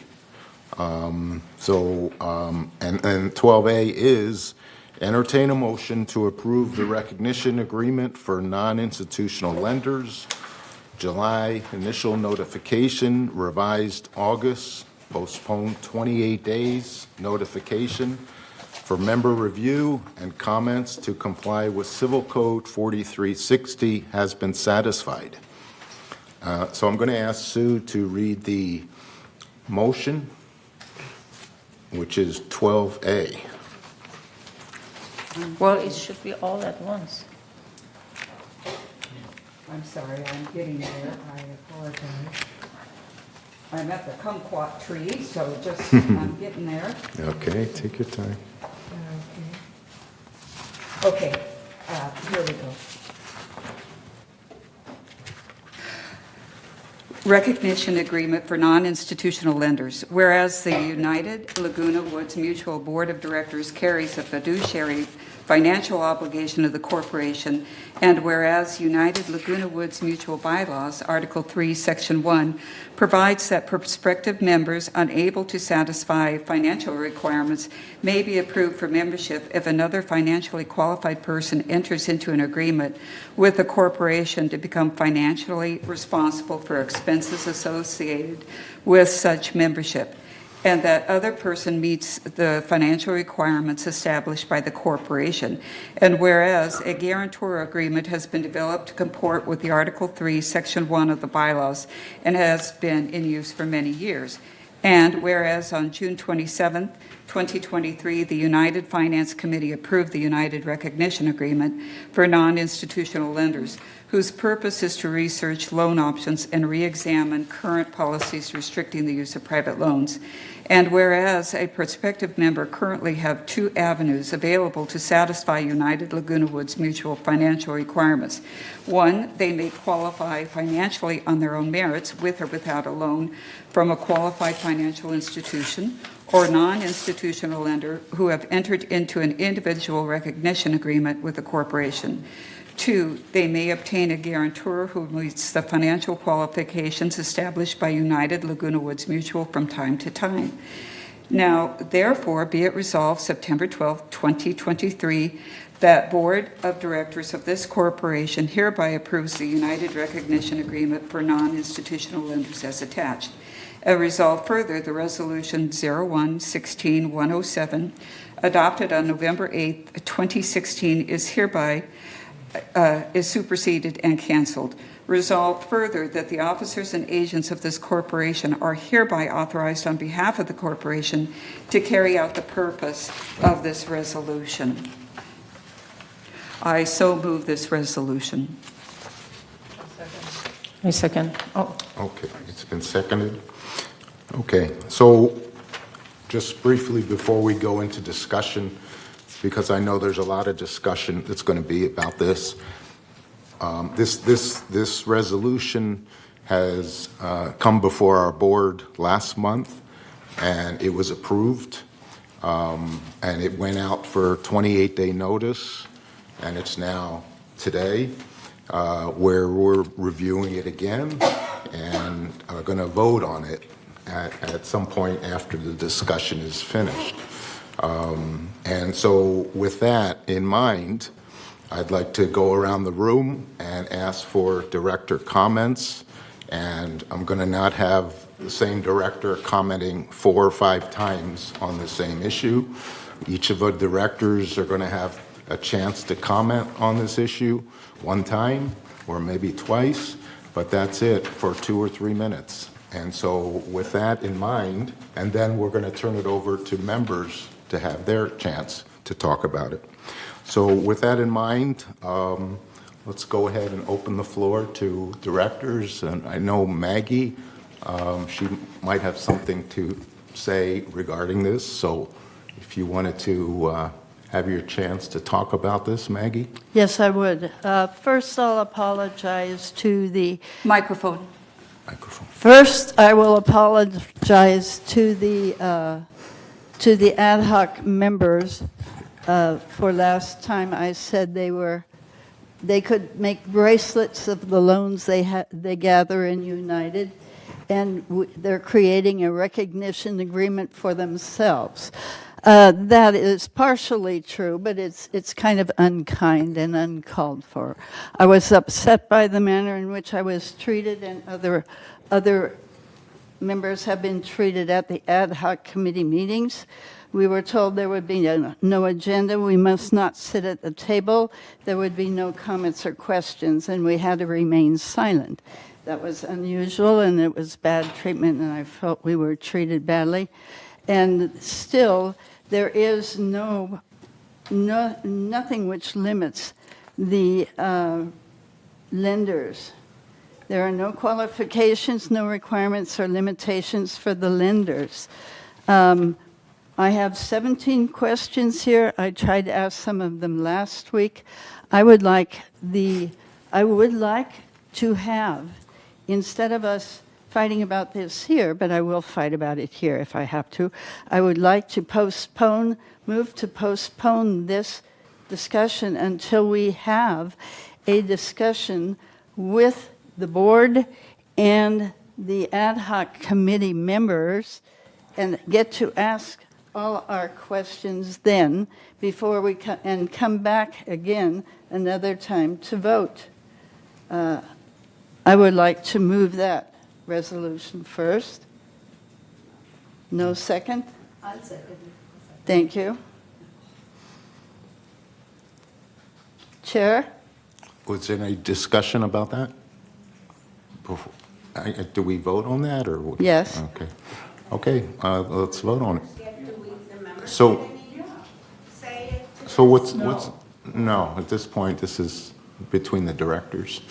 So can you explain your motion, what your motion is? I said that we will move to postpone further discussion of this agreement until there has been an open, scheduled question and answer meeting between the ad hoc committee members and the board, open for United members to attend and also ask questions.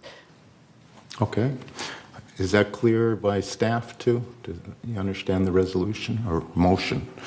All those in favor of the motion? No, hold on. When a motion passed before vote, we should talk about debate. Well, okay, is there So anyone because, that would like yes, to debate? because my comment is this come back 2 months ago.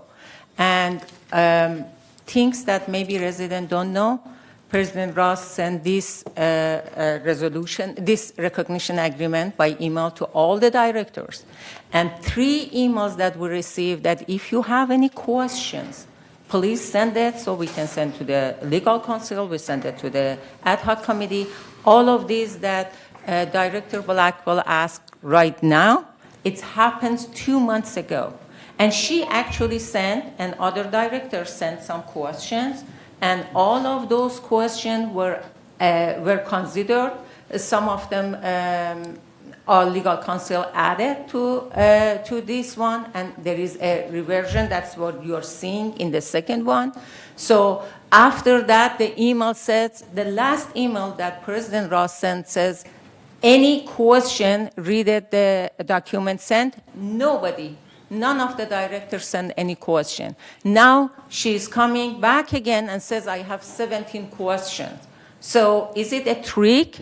Are you tricking people? I don't know what's going on, but I have all of those emails, and anybody wants, all of 11 us will receive that email from President Ross. I don't think so we should play with the life of residents because of some ego that we have in ours. Thank you. Okay, Diane. I voted against this, and so. Please. Microphone. I voted against this, and I think it has been rushed, and we haven't been able to participate. Like Maggie said, I came to meetings. I was not allowed to ask questions. I could only write it down. I didn't receive an email about my question. If I wasn't at the next meeting, I never knew what happened. But I think this is a very, very serious step. We already did it once, and we stopped it. We are taking the responsibility of saying that you can have outside lenders with any kind of contract they have. They come from any background. We don't know a thing about them. They can be a professional. They can be an amateur. They could be anything.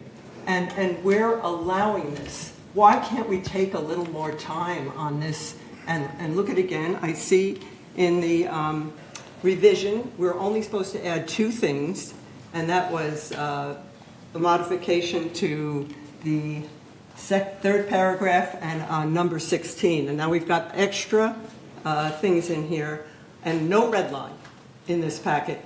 And I'd like to see a red line. So that's my question. That's my Pearl.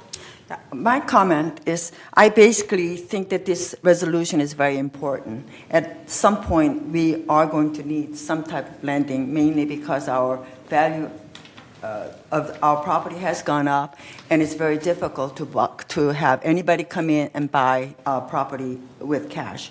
And as one of our members mentioned, she wanted to remodel, and she wanted to get the money out from the property.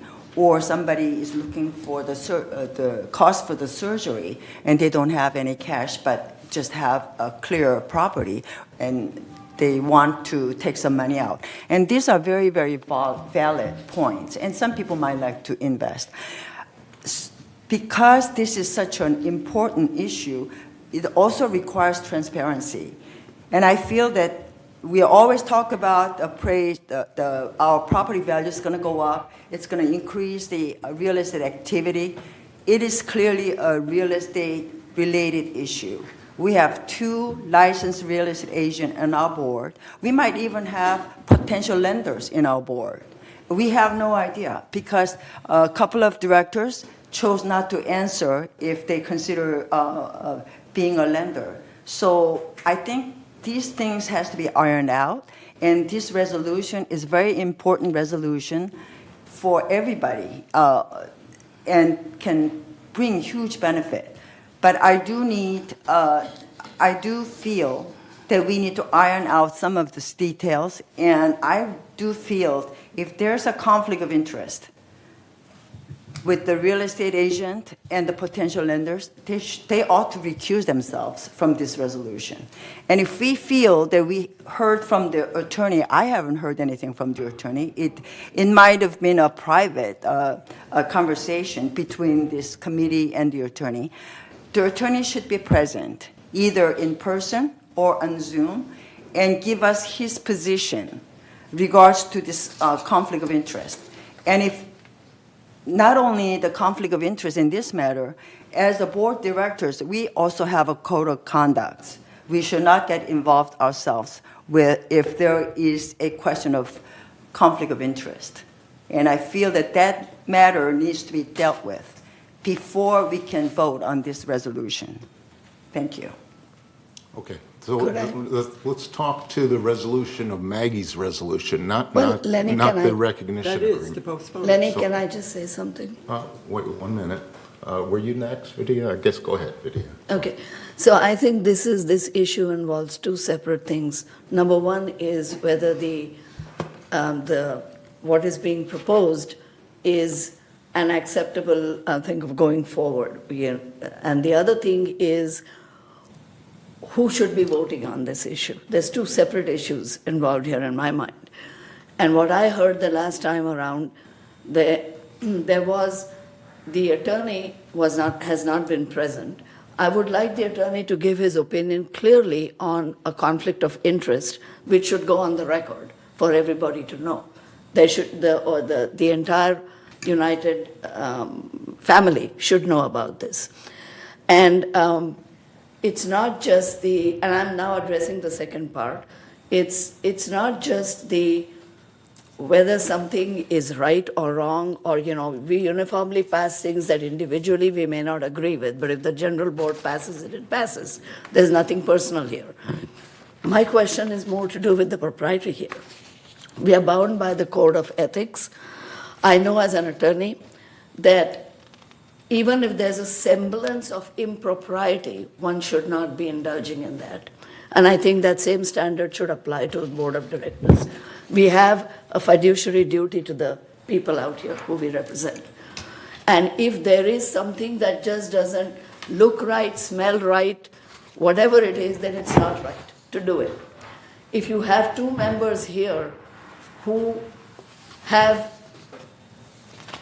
interests remotely, otherwise, I mean, they could be as remote as anything else. If it just doesn't look right, I think I agree with Pearl that they should be recusing themselves.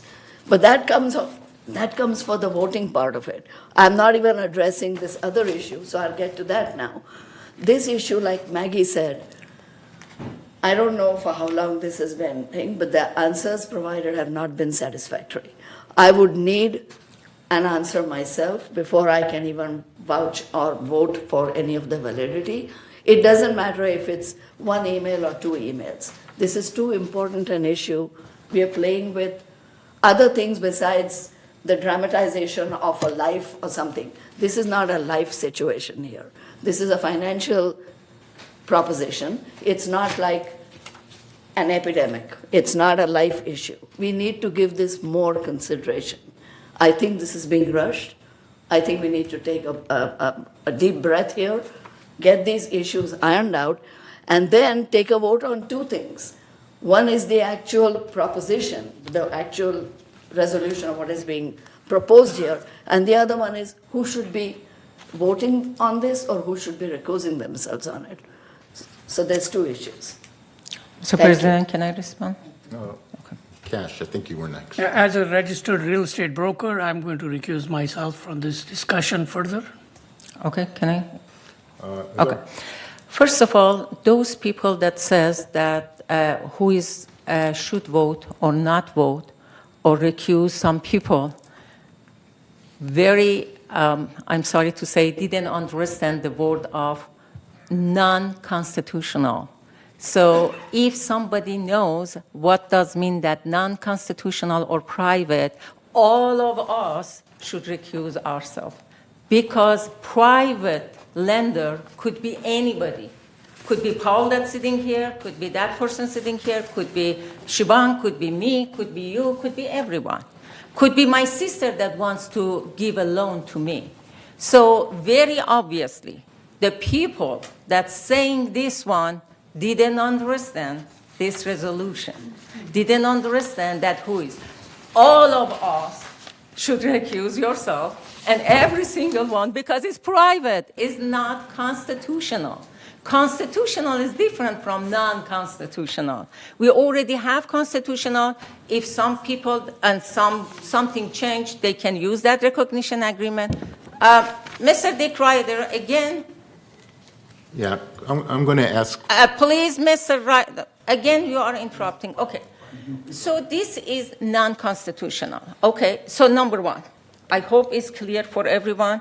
Wherever this comes for a vote, all of you should recuse yourself, because anybody can be. I can get money from Tony. I can get money from Pearl. Because it's private. It's private. If you have a $20,000 and I wanted to get $20,000, as long as we follow recognition agreement, this is supposed to be that. That's number one. Number two, it look right and it smell right, and it was investigated from March. This is not at all a rush. I have been 3 years here. No motion comes here, no resolution comes here that this much investigation and time works on that. And 3 times, Mr. Bowman, our legal counsel, came last time and says, why this one that I am saying is all safe. And they are saying that they want it again and again. So he wrote it, all of these, and it directly comes here. All of these people, I want residents knows, all these 11 people here had a right and had a time to send their questions to be answered. At the last month, we did not receive even one question from any of these Now they are coming and say we need more time. Where have you been last month to send your request and your question to be answered? Nothing comes. We have that email. Back to the open session meeting. We had 4 professional people working. It wasn't like director that doesn't know. And some people wants to interrupt. We decided that write down the question like here. And only Director Casey came 2 times, and both times sent the same question, and the same question was answered properly when she come to the next meeting, and then that's not true what you are hearing. I want everybody knows that all steps that they are saying is took action over that. Thank you. I have a comment. Thank you, Mr. President. First of all, we're in violation of Robert's Rules and Davis starting by mentioning other directors by name. I want to call that out. It's a violation of our protocol, Article 13, Section 2. Number 2, we shouldn't be answering questions on email. That's a violation of the Open Meeting Act. People here come up to the kiosk and want to talk about transparency, and we're going to answer questions on email? That's outrageous. Thank you. There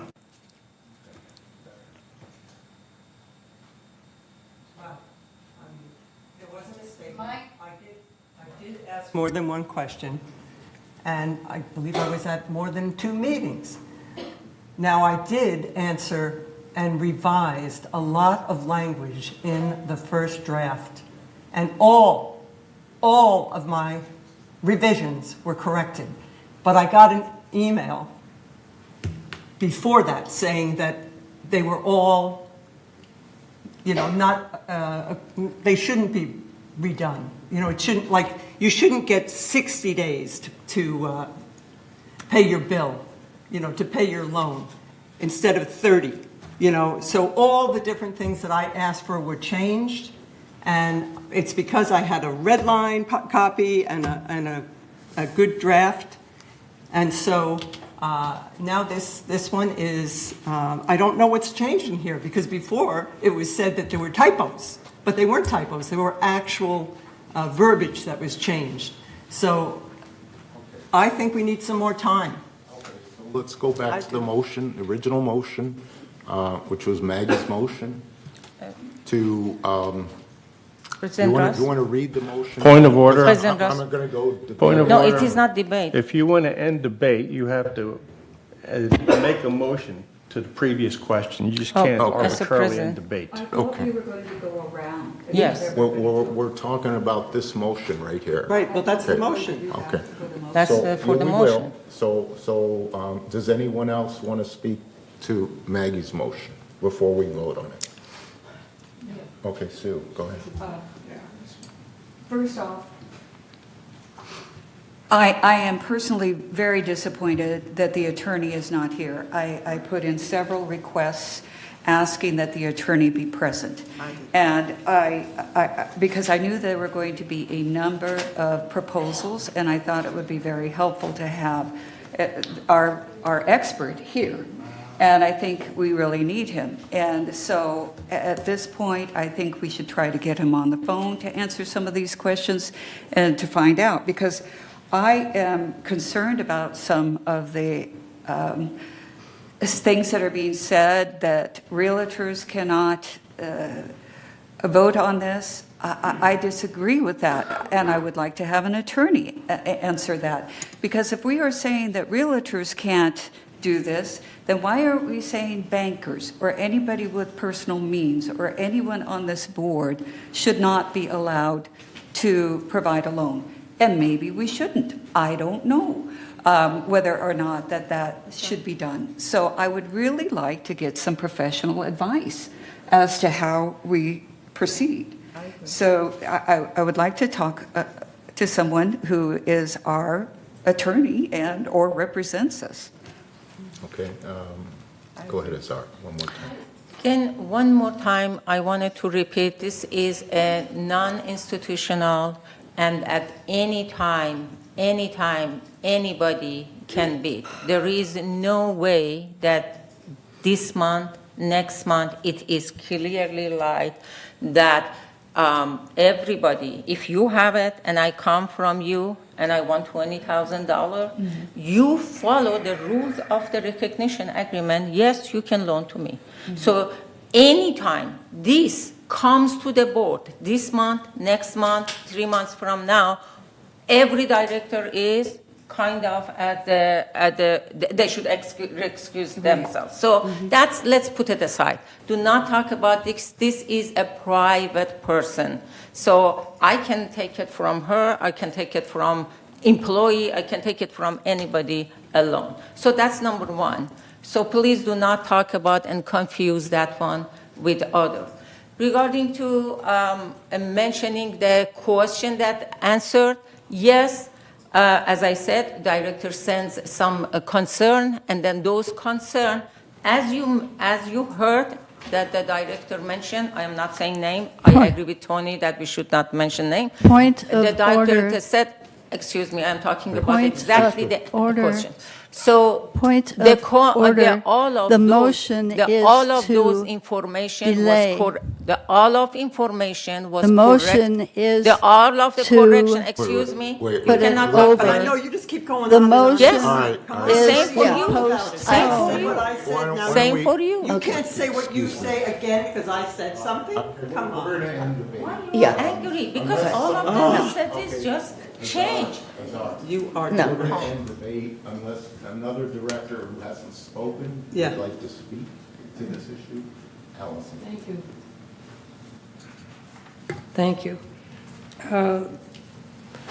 Mindful of our fiduciary duties and mindful of the fact that this whole resolution was brought about in response to demand of our owners, our residents, our members have demanded this because something was taken away from them, and that was the ability to get a loan on their property because Fannie Mae had changed its rules regarding lending and required 100% insurance, replaceability insurance, which we couldn't afford. Something was taken away that had previously existed. Point of order. The motion is for, let's see, Postponement. postponement, not the meat of the issue. The motion is only about And postponement. that's what we she's can talking talk. about. Yeah. That's what she's talking She's about. talking. So let her finish. Therefore, Let her finish. Thank Go you. ahead. Go ahead, Allison. Therefore, this has gone on for a very long time. For almost 6 months, this committee has been at work in the preamble to it. Oh, I'm sorry. No, don't worry. Keep going, keep going. All right. To it was even longer. So in our fiduciary duty and our responsibilities to our residents, I feel that we should go ahead and endorse this and not delay it. We are not, let's remember that we are not parties. United is not a party to this loan. And let me remind us also of something nasty about loans. Nobody will lend you money unless you can repay it. And you've got to start repaying that loan Point immediately. of order. This is about postponement. And I am responding that we should not postpone this any further because there are built-in protections and there are built-in issues that have been already addressed in the body of this resolution and all the documents that's been produced to back it up that do protect us. There is no valid reason in my mind to postpone this any further. I agree with the Director Azari that there is never going to be probably a board that will have no financial interest in this community. We all do by definition of our being here.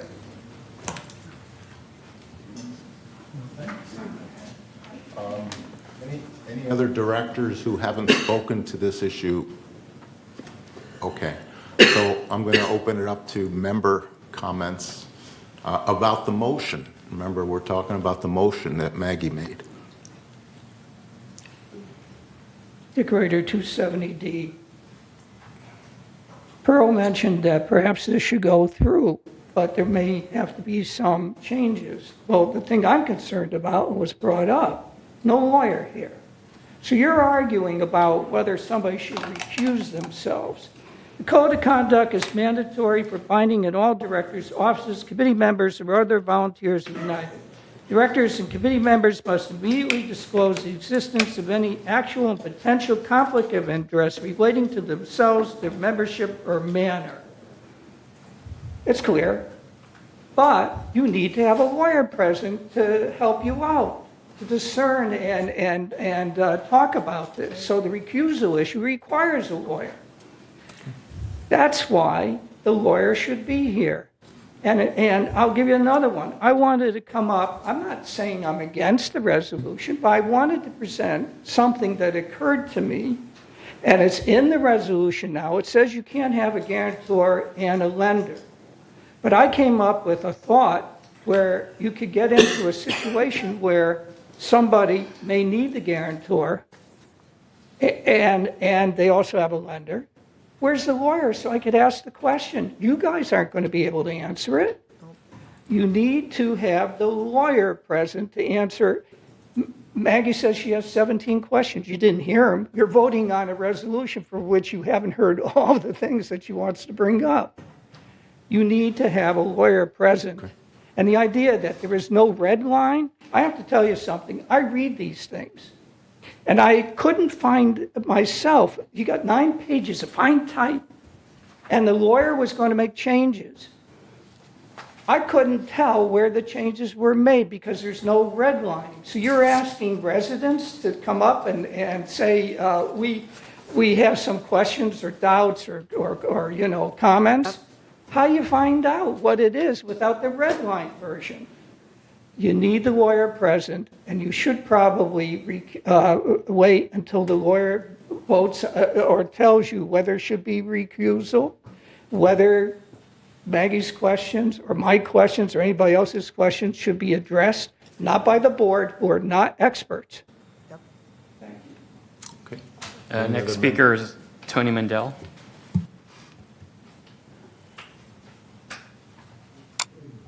Mandel 31C, I'm for postponing. There are a lack of protections for our residents in this. I was at the meetings at the beginning, and initially they were it was set up so that people would be able to borrow to buy in. And then slowly it changed so that it became more of a reverse mortgage situation. Well, in a regular situation, if you're applying for a reverse mortgage, you have to go to a counselor. That should be in here.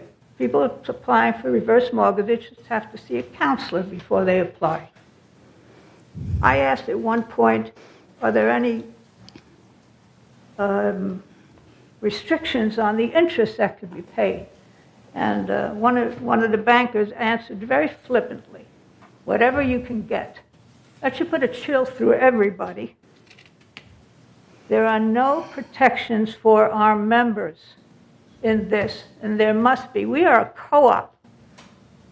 These people are members of the co-op, and they need to be protected from profiteering lenders. You said usury laws will protect them. Well, you have two people dealing with each other, and someone really needs cash, they're not going to care. And those are the most vulnerable, and we have no protections for them in this. And I think you have to postpone and put protections in for our members. I agree. Last speaker is Nancy Carlson. I wanted to speak too. Okay, I thought we were speaking on the motion of postponing, but if you want everybody to speak. Right, and we're just speaking to the motion, which is Maggie's motion at this point. Nancy Carlson, 303. Actually, I am like to be registered for a point of information on new law that was before the Court of Appeals. So I'll just read it. I'm reading it right off the text. Email discussions by directors are now allowed, or are allowed. 17 years ago, the Open Meeting Act for HOA meetings went into effect. Everyone assumed that emails among a quorum of directors constituted a board meeting and was not allowed. A case was published last month, August. This is dated September 7th, by the way, so August, that said it does not constitute a board meeting. The Court of Appeal for the 4th District held that email communications between board members are allowed even if directors discuss association business. The court reviewed the language of the statute and concluded that a, quote, board meeting, quote, is defined to mean an in-person gathering of a quorum of directors at the same time and physical location for the purpose of taking action on items of association business. They decided that email exchanges among directors where no action is taken do not constitute board meetings. They clarified another issue. We know that emergency board meetings by email require the unanimous consent of directors to hold the meeting. It was unclear whether votes had to also be unanimous. The court indicated once directors authorize an emergency email meeting, votes by email do not need to be unanimous. It would be a majority of a quorum as with regular meetings. So the case site is Linsu, LNSU, number 1 versus Alta Del Mar Coastal Community Association. So this is dated September 7th, so August, it clarified that issue. Could you have email communications? So that addresses what Tony just said in support or denial of this motion. I'm in favor of passing this resolution. I've been to quite a number of meetings on it, and at those meetings, there was communication that the attorney had reviewed things and approved basically what Azar was saying. Excuse me, could I get that site again, please? Yes, you can. I'll show it to you. If I may I approach? Oh, read it. Could you say it? Because I'd like to look it up too. You can Just show read it to it. her. You could show it to her. Or you could share it with us all if you want. Yeah, I'll read it. Okay. Let me read this. They read it loudly because I Just cite it. To read the case in its entirety, see LNSU, I'll repeat that, LNSU, number 1, v. Alta, ALTA, Del Mar Coastal Collection Community Association. Doesn't have the case number, but there you go. Well, we need the case number to look up the case. No, you don't. Okay, We'll provide a copy to everyone. thank you. So, Don't need Ellen a Leonard. site. Okay, that's news to me. Okay.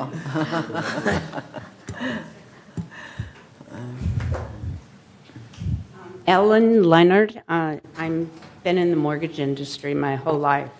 And we're not talking about real estate here. We're talking about a personal loan. We don't have anything. The only thing we own is our membership. Other than that, it's basically a personal loan. And I object. From what I read, that the lawyer was there. He came in. It has the time, the minutes, how long he was there. I don't know what his comments were, but I object to what that is being opposed or proposed as far as the delay. And private lenders make loans all the time, and they make them sometimes for real estate, and they make them for personal loans. And the rate for that is usually risk equals rate. If you're a risky borrower, you have a low FICO score, you're not displaying that you make your payments on time, then your rate will be higher. So, and the Consumer Finance Protection Bureau will protect a borrower, and that should be disclosed in the agreement, that the Consumer Finance Protection Bureau. But other than that, I say we go along with this because the 6 month, this has been going on, and there's members out there that need loans until they can sell their home or buy a home. So, or buy a membership. Thank you. For the members that signed up for the item initially, did anybody want to speak on the current motion? Manny Robledo? Can you please, could you stop doing like this? It's non-stop, it's...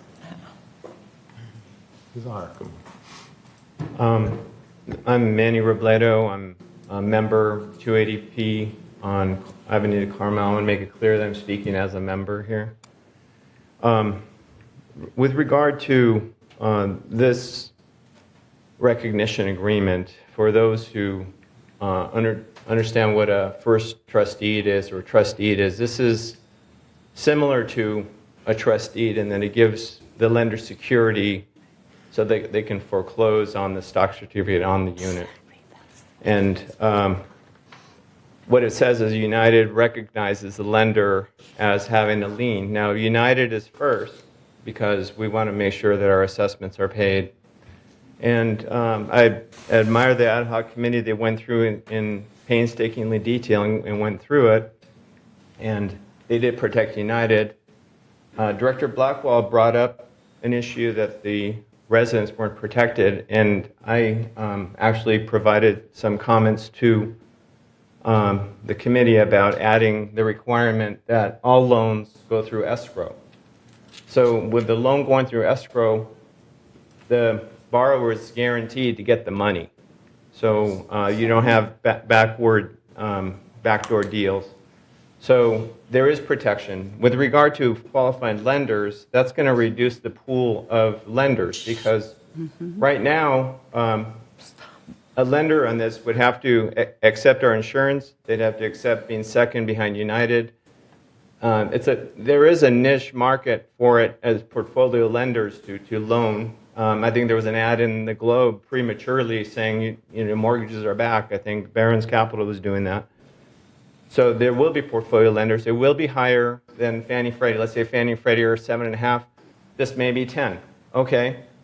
Credit cards are 22, and this 10% is tax deductible. There are reasons why this is a good thing. I helped my uncle sell a property. He had a $500,000 property free and clear. He sold it to his tenant. He got 20% down.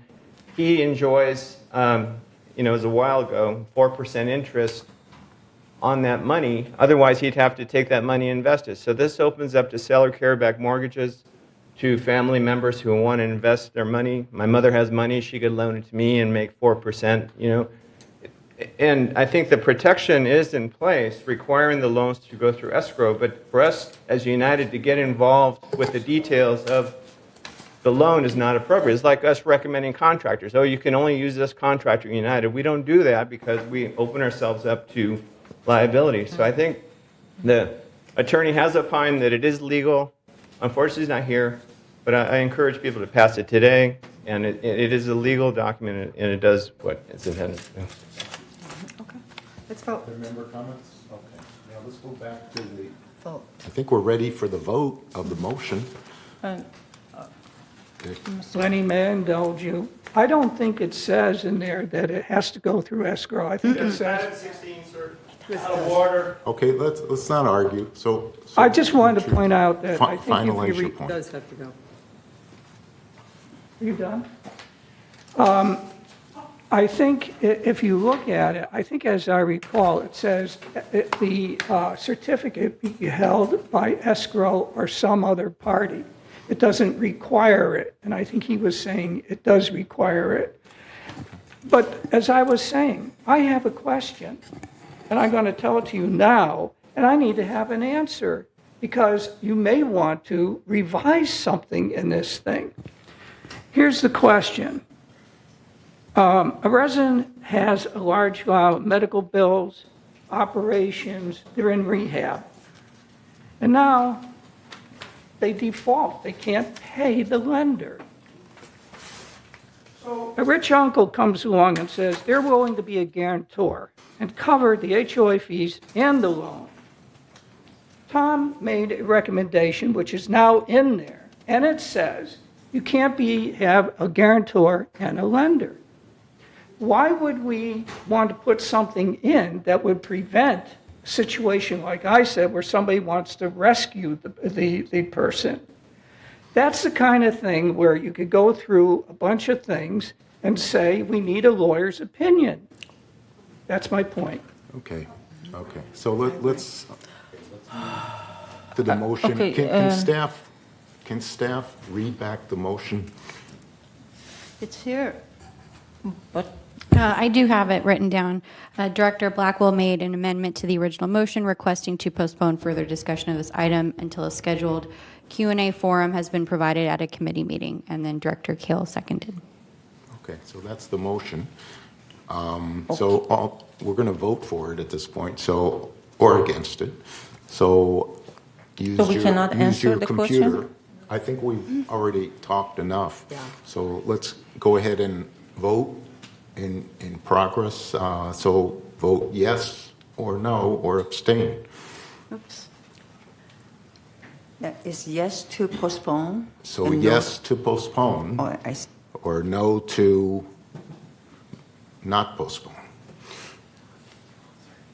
So mine is not working. It isn't activating. No, it's not.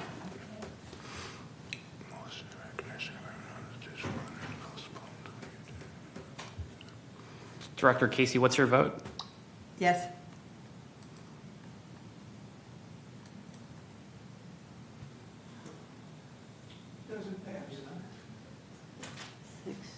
Yes, it does. 6 to 5. 6 to 5, it passes. So it means that the motion carries? Yes. Okay. So just do, okay, so can you do, okay, so it's approved. So this motion is now over. So it'll be up for further discussion. Is that right, Maggie? And We will, well, we should set a date for the back and forth for the meeting to discuss it, or do it next time. Be sure that we can ask our questions again, because I found 17 new ones when I read it this weekend. 17 new ones. And so we need to hear from the advisors. okay, all right. And so the lawyer. we're going to discuss, okay, so, all right, fine. Diane? Could you issue the red line from the last one to this one? There's going to be a lot of requests. Yeah. And there's going to be a lot of questions. So let's discuss it this afternoon, how we're going to further this issue, move forward with the issue. So can we get the date after we speak with the attorney, because he needs to be present? Yeah, let's discuss this afternoon in closed Thank you. session. Okay, so this issue is done for now. You have one hand raised from the crowd. Yeah, well, we're finished discussion on 12A. We're now going to start 12B. 12A. So we're done with 12A.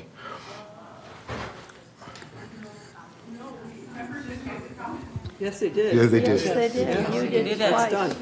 You No, talk. you You did did it. Go ahead, twice. Tom. You did Because, twice. because the motion was postponed, then therefore there's no discussion on the main motion because the motion to postpone already made that Correct. null and void at this meeting. Okay, point of information, that's it. Going to do a point of information. Yes. Go ahead. I think this is pertinent. I just read you the revised interpretation of the law with direct to communicate email. This has been out there for some time. I think this is one of these feet to the fire situations. I've had very senior constituent residents who wanted to get reverse mortgages so they're not forced to move out, and their equity in their home will provide their long-term care to be able to stay in the village. But now that we know that you are allowed to have email communications with each other, that should be able to facilitate sort of This- fast-tracking all of this issue that has now arisen as a result of this motion passing. All right? This, So Thank you. hold that in mind. I Okay. think the residents and members would be most appreciative knowing that this is going forward because this has been out there for a couple of years now. And Okay. we just can't have this dragging on. Thank you. All right, let's move on. Lenny, could I just make a comment? I think we really have to look at this new law because they're talking about managers, being able to have meetings. So I don't know what the law is. We have to read it because it's vague. It's not a new law. Okay. It's Point horrible. of order. Stop debating about that. Point of order. Let's stop debate. Okay, this is not debate session. Okay, we're gonna end 12A, and now we're gonna talk 12B.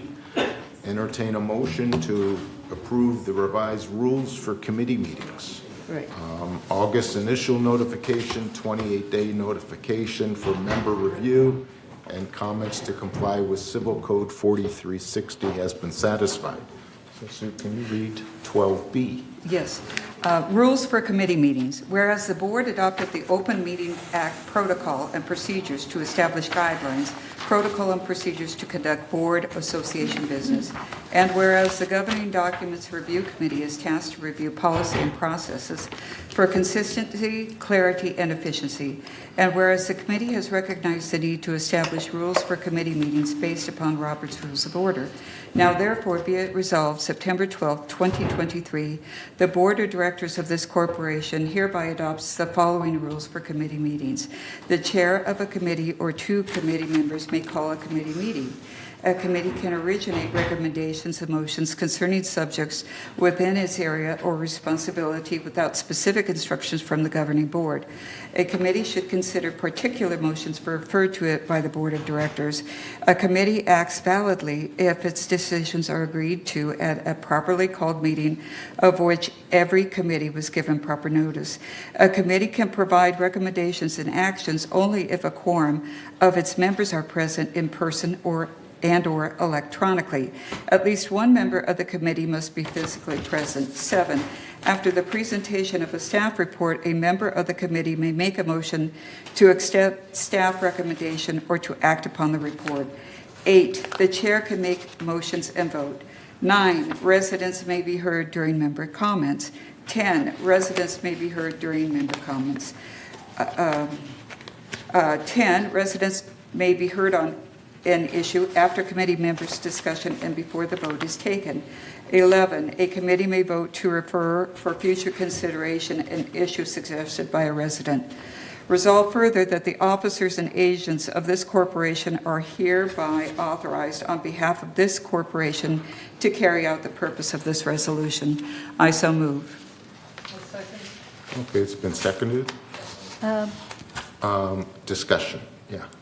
Tom?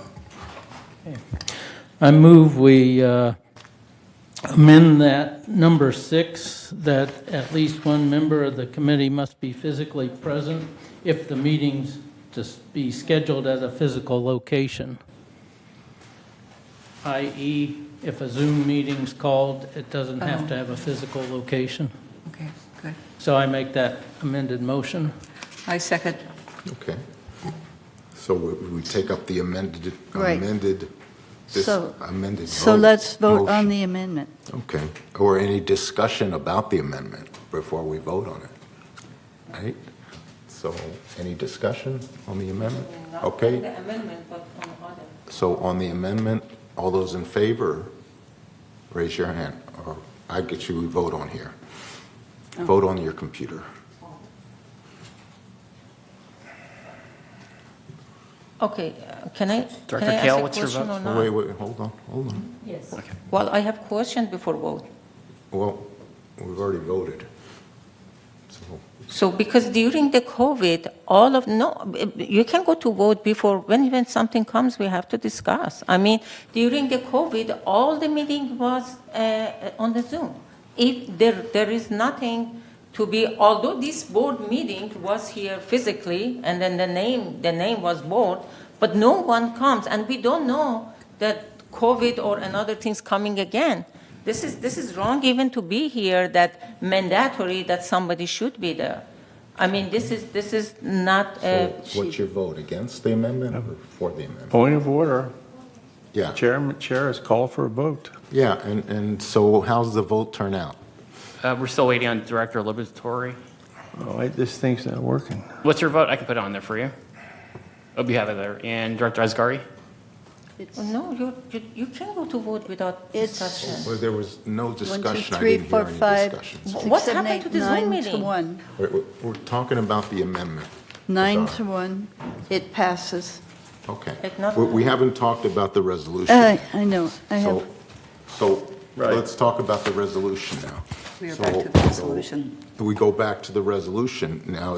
There was a motion in favor of the resolution for rules for committee meetings, and it's seconded.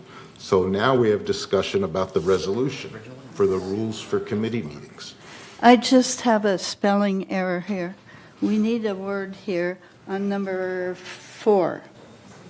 A committee acts validly if its decisions are agreed to at a properly called meeting of which every committee member was given proper notice. That's all.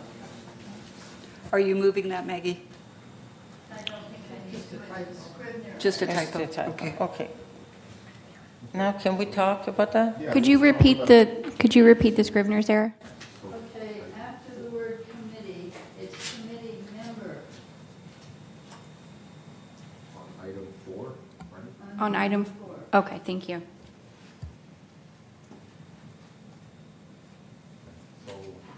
Okay, so let's talk about this resolution. Let's talk about the resolution. Any questions regarding the resolution itself? Yes. Azar, go ahead. I have three of them. First of all, in number 4, a committee acts validly if its decision are argued to as a properly called meeting. What does mean properly? You are not going to put in the motion some adjective or adverb that there is no. What is the meaning of properly and proper notice? Could you give an explanation? Proper to me is one thing, proper maybe to another director is something else. So I need a little bit clarification about this. Should use a writing that be clear for everyone. Proper to me is different from proper maybe to another director. So that's number 1. Number 2, number 6 totally should be eliminated because we had meetings for the whole year totally on Zoom. Although the location was the board, but everybody was on the Zoom because of although you can see still these things is here, everybody was in the Zoom. And you never know what's happened. And tomorrow, while we are saying COVID is coming again back, and this should not be there. And number 10, resident may be heard on an issue after committee members' discussion and before the board vote is taken. Is that means that after we discuss and then we decided board people that sitting on the audience can jump again to talk? That means twice or just one time? I want to be clarification for number 10. So these are my comments. That's why I'm not agree with this. May I answer? Yeah, go ahead. Thank you. At least one member of the committee must be physically present. That was changed. And what was your change, Tom? Says if the meeting is scheduled for a physical location and not Okay. a Zoom type electronic meeting. I Right. don't know the If the- exact wording that was put in. If the meeting was scheduled for a physical location. There we go.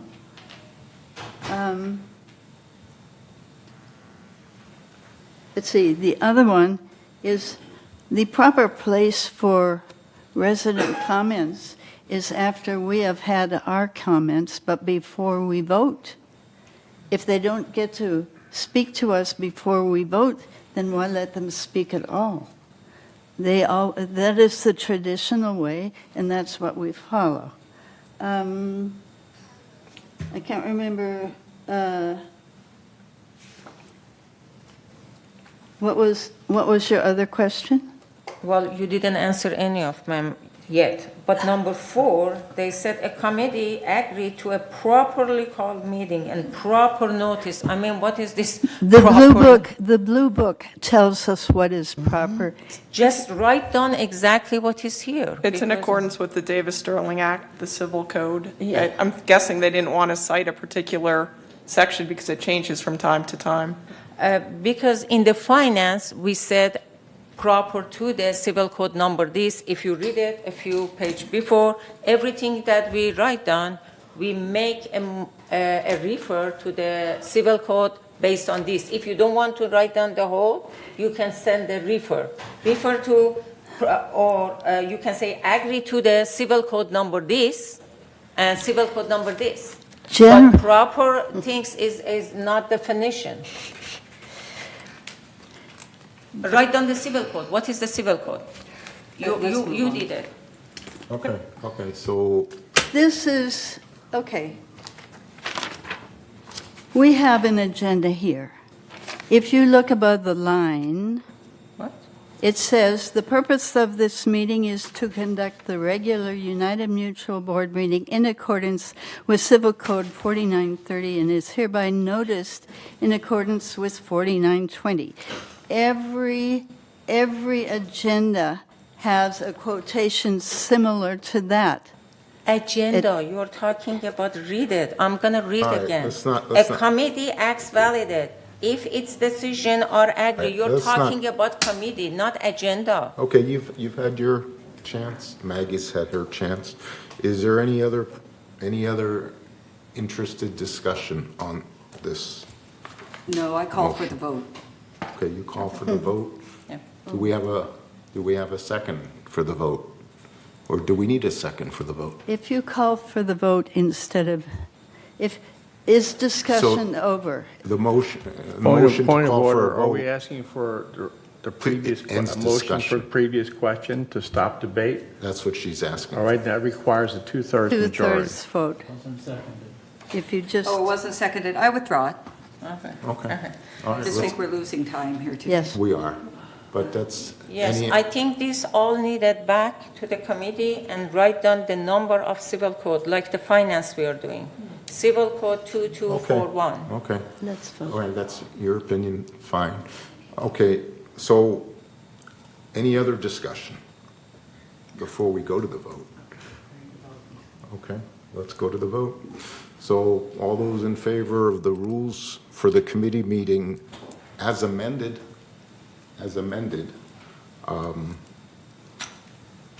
vote yes or no, or abstain.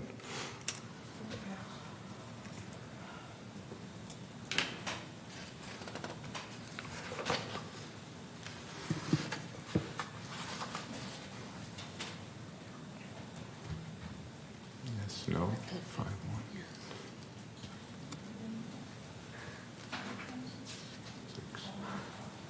Passed. Director Liberatory, what's your vote? I can put it on there for you if you want. Everyone vote? Okay. Motion pass. Okay, motion's Thank you. passed. Yeah. For the rest of pass my no. Okay. Okay.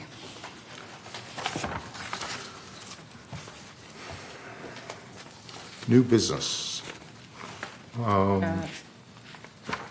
B. We're at 13? New 13A. business. And it's town halls. Town halls. So last, Are we on 13A? 13. 13A? Okay. 13A. Yeah. So in September, there was a town hall meeting on finance. Azar, did you want to report on it? Yes, actually, it was a very well received by residents. I make a PowerPoint about the finance, and I show them how they can find all of this information that they want online rather than just email to directors.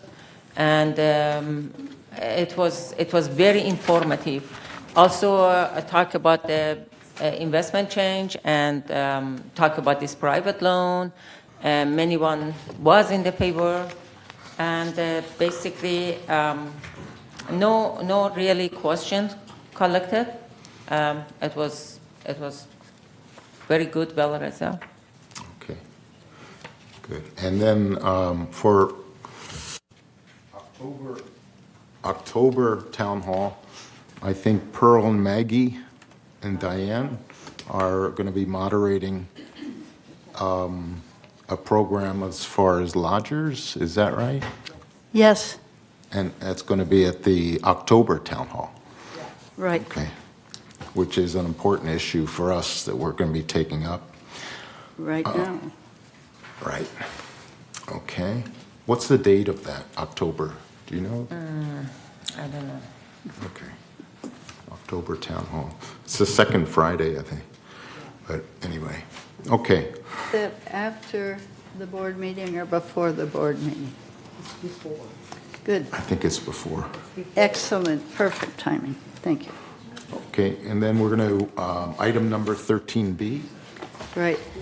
Yeah, Okay. okay. Yes, we do have a resident who'd like to speak on this topic. On town halls? Yes. Oh, okay.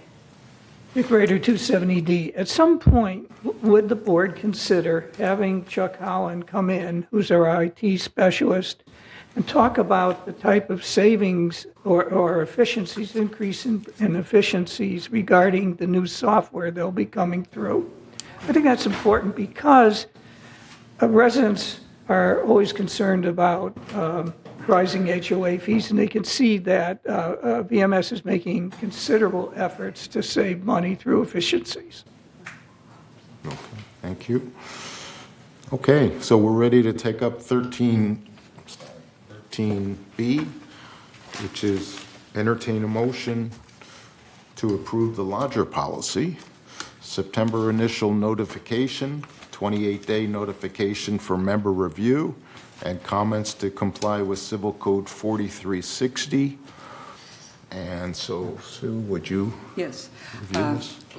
Lodger room rental policy and application. Whereas Civil Code 1946.5 defines a lodger as the person contracting with the owner of a dwelling unit for a room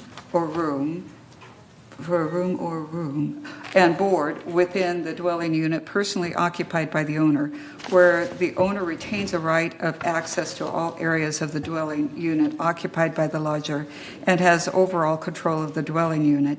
And whereas in a context here, in order to classify a guest tenant as a lodger, the shareholder must retain access to all areas of the dwelling unit and have overall control of the dwelling unit. Also under code section 1946.5, in order to remove a lodger from the dwelling unit, the shareholder must give the lodger a written termination notice, which is at least as long as the days before rent payments, not exceeding 30 days. Once the notice period expires, the shareholder can treat the lodger as a trespasser and have the lodger remain pursuant to the provisions of section 602.3 of the Penal Code, i.e. guilty of an infraction, and may, pursuant to Section 837, be arrested for the offense.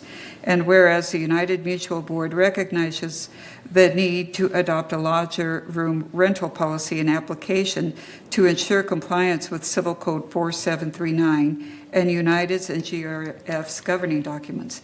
Now, therefore, be it resolved, November 14th, 2023, that the Board of Directors of this corporation hereby approves and adopts the lodger room rental policy and application as attached to the official minutes of this meeting, and resolve further that the officers and agents of this corporation are hereby authorized on behalf of the corporation to carry out the purpose of this resolution. I so move this resolution. I second. Seconded. Okay, discussion. Shall I lead? Oh, yeah, go ahead, Maggie. Okay, thank you. I gave this out to everybody. This is the simplest and most easy to understand that I found online. It's from azazyalan.com, and this explains it. It explains all the pertinent parts that we need to know. Rent is paid every 30 days, for example, usually. It can be paid in other places in 7-day intervals, but we'll use 30 days.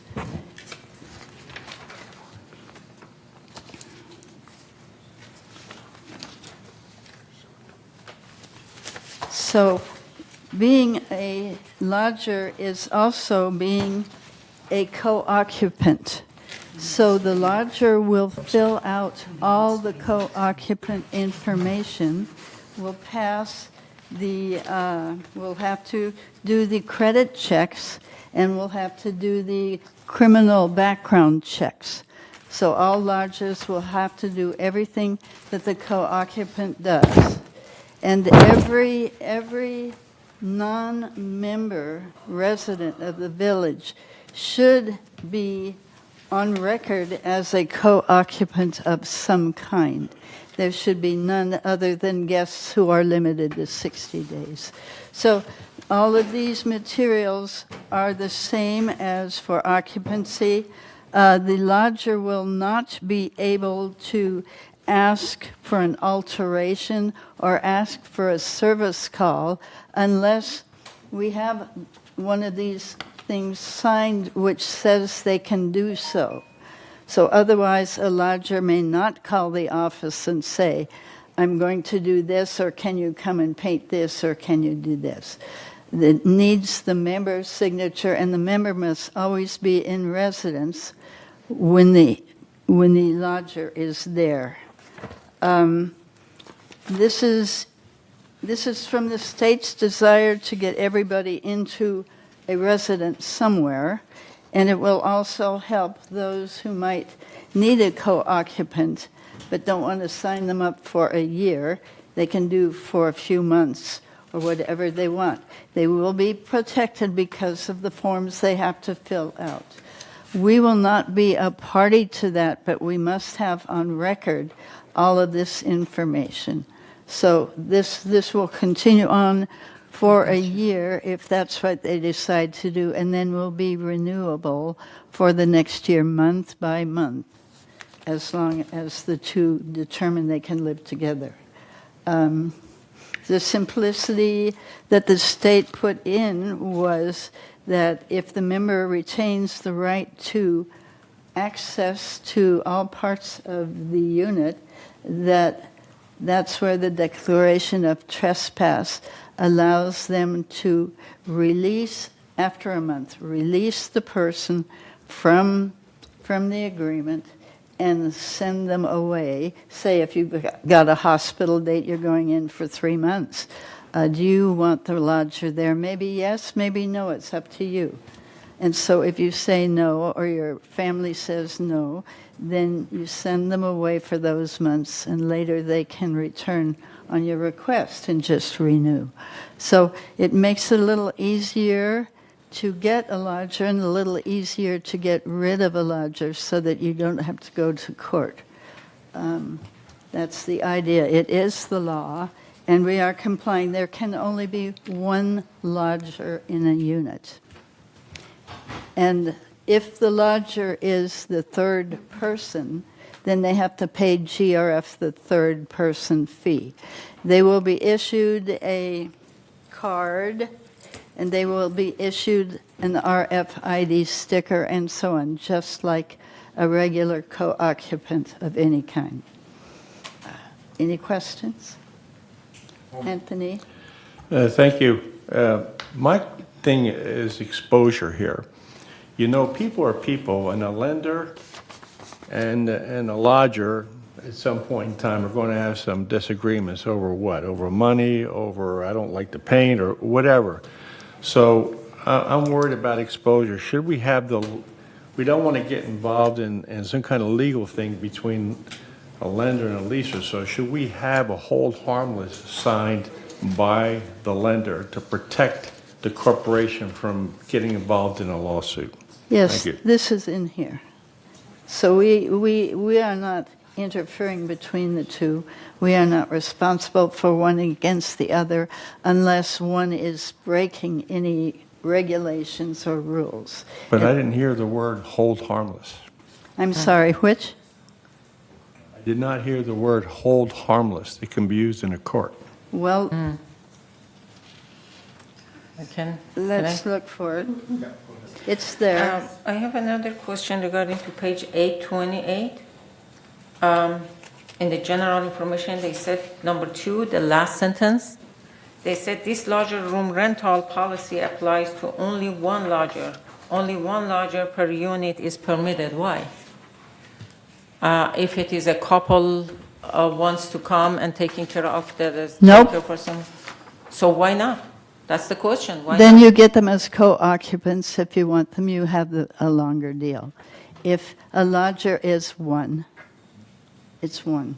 So I didn't understand. Could you explain if I want to rent my room, to rent one room that I have to a couple, I cannot do that? This says a lodger is a person contracting with the owner of a dwelling unit for a room or room and board within the dwelling unit personally occupied by the owner. It is a person. I understand. A lodger is one person. Yes. I totally understand. My And you question can is why only- two lodgers cannot be in the room? Exactly right. There cannot be two lodgers. Well, only one. The law says, I'm reading it to you, the law 1964, it's the second paragraph, second line. Pamela Bashley. Yeah, Pam. Pamela, did you want to Pamela. explain that Hi, Pam. Yeah, Pam. or help us understand? Good morning, directors. Yes, this was one item that delayed presenting this to the board, and that was the issue of how many lodgers could be permitted in a unit. And the law specifically says it's related to one lodger. If you want to sublease your unit and move out of your unit, then you can lease to 2 or 3 people. But if you retain possession of your unit and you bring someone in, for whatever reason, it can only be one. Okay. I have a question to Pam. Do you think it's also in agreement with our how many people can stay in the unit? If the couple lives in the unit, they can only have one, right? That's correct. Yeah. And then if I'm a single person occupying 2 bedroom, I can only have one. Yes. You could have one lodger. Right. Okay. Correct. Okay, thank you. Tom? Yeah, I just have a question, and so stay up there a second, Pamela. Does this lodger policy go beyond what's required by the civil code, or is it a bare minimum so that we meet the requirements of civil code? It not only meets the requirements of civil code, but it allows an easier process of disentangling yourself with an agreement with another individual.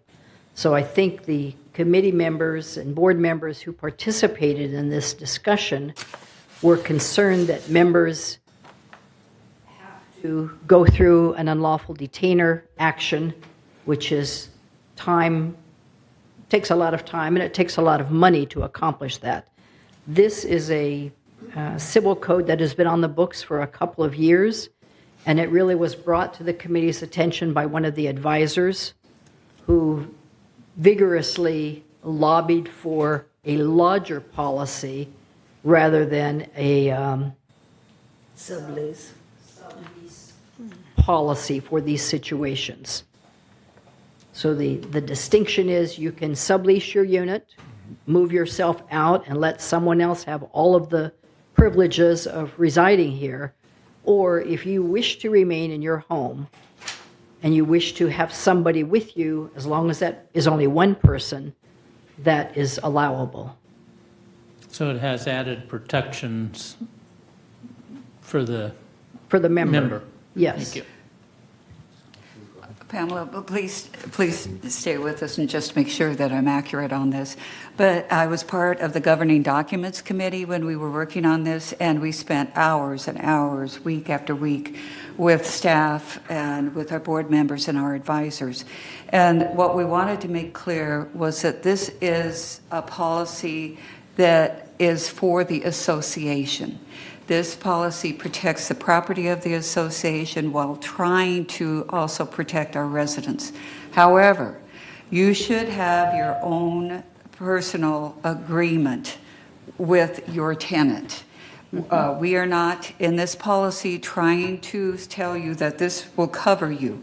Rental law is very complicated, very detailed, and you should be sure to have your own separate contract in addition to falling back on the protection of the association. Yes, that is on page 25 of 28.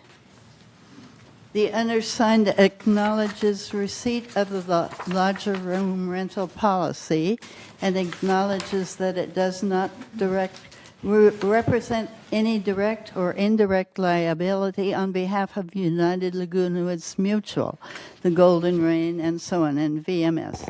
Each of these, this page separates, protects us. Thank you.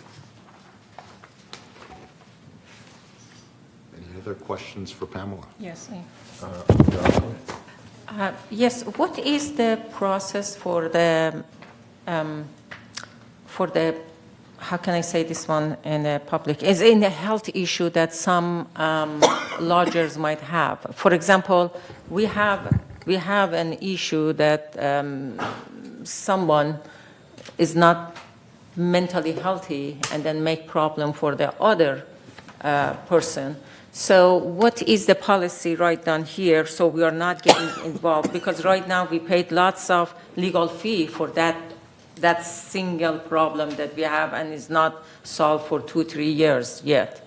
So my question is, we're here, we have an opportunity to kind of have a background or who can come as a lodger. Just because somebody wants to come, they can come, or there is a background or restriction that we are not bringing more problem and then spending on the legal fee months after months. It's on This is page a- 9. Excuse me? It's on page 9 under E, occupancy. So this is Number? a separate agreement between a member and another person. Yes. It is very similar to your existing sublease policy. When you give up your right of occupancy, it's an agreement between you and your tenant, sublessee, and we make clear in the application that the corporation is not going to intervene to resolve disputes, and that we are not a party to the sublease agreement or a party to the lodger application. So it is really left up to the members. And I would say you're citing a case, one case out of 12% subleases in the village. So that one just happens to be an outlier. It's unfortunate, but it will happen. And That outlier cost a lot for us, and that I understand. So yes, you are right, is 1 out of 12%, but that one outlier for 3 years cost amazing for us. So my question is, we're here prevented from not happen like that. And this is in our hand. This is based on our bylaws. Can we put, this is voted by board. Can we add it to this, that a restriction for what kind of prevention? Because we spend a lot on that legal fee. I understand, and I would just like to say that this policy and the revised application was reviewed, edited, and re-reviewed by council on several occasions, and so I know, but it's show as me which one. it's as fail-safe as we can provide. Pamela, thank you for your response. I understand, and our legal counsel reviewed many things that didn't pass. That doesn't mean anything. But it means that, tell me number A, number B, number C, where you put it. I am protecting. I think I could try to help out on this. If you will look at page 11, and it says page 14 of 28 under 13. Page 11? It says page 11, and then over to the right, it says page 14 of 28B under agenda item 13B. Page 11 of 28? It says rights and remedies.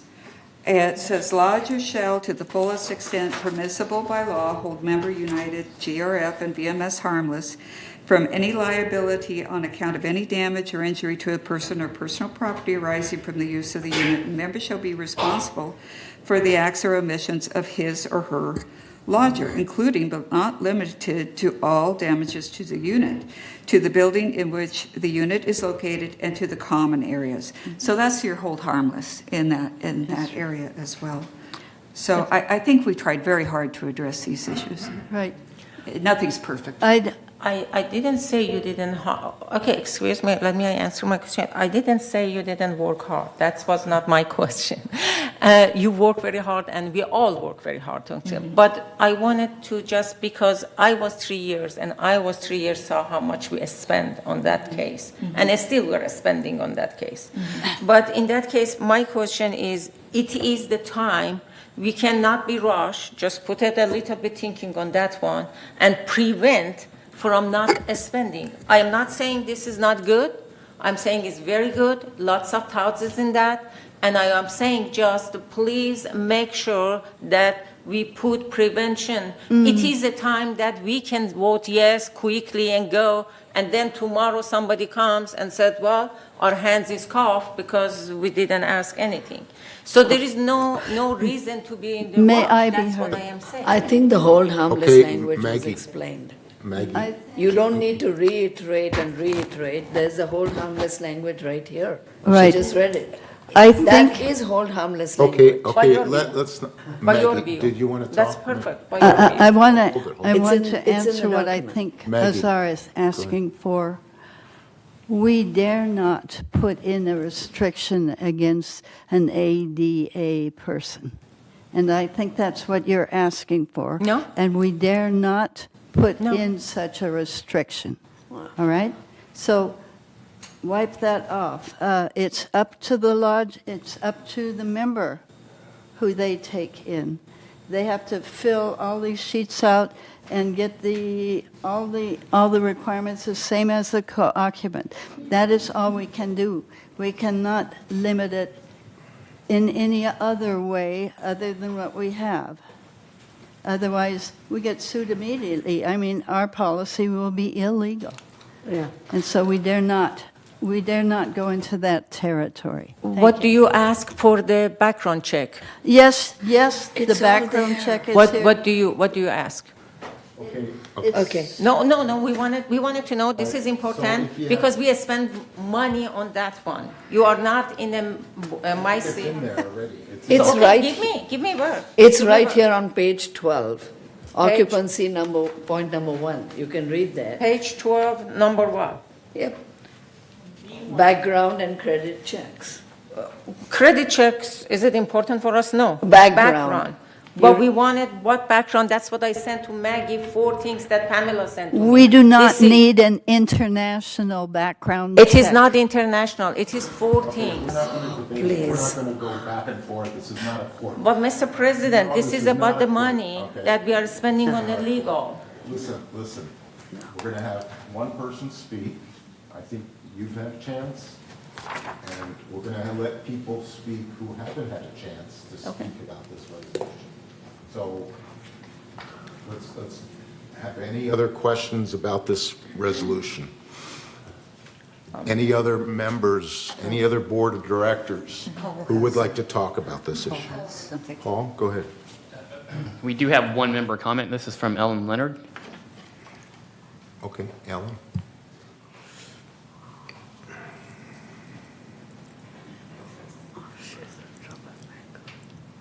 Okay, Ellen Leonard. I think the whole sublease lodger thing stinks, okay? And this is my opinion. I think that when I moved here, I felt like I was living in an exclusive area. I had to be 55, and I felt like I knew my neighbors. I knew who was walking down the sidewalk. But now, I see new faces all the time. I believe that this will end up costing us money because of it's going to hurt our property values. There's no exclusivity in this area anymore. And renters are more likely to violate the CC&Rs, and and also failing to maintain the property.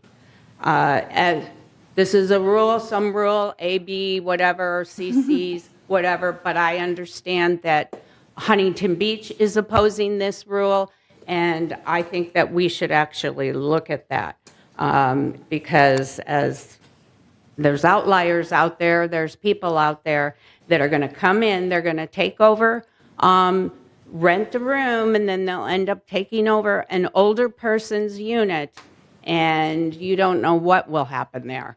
And this older person needs the money because they can't get the loans, okay? So they need the money, and they'll take in a renter. And I'd like to keep the exclusivity of Laguna Woods. Yeah, just understand that this is California law. Yes. And we don't have an option. I understand that Huntington Beach is opposing this.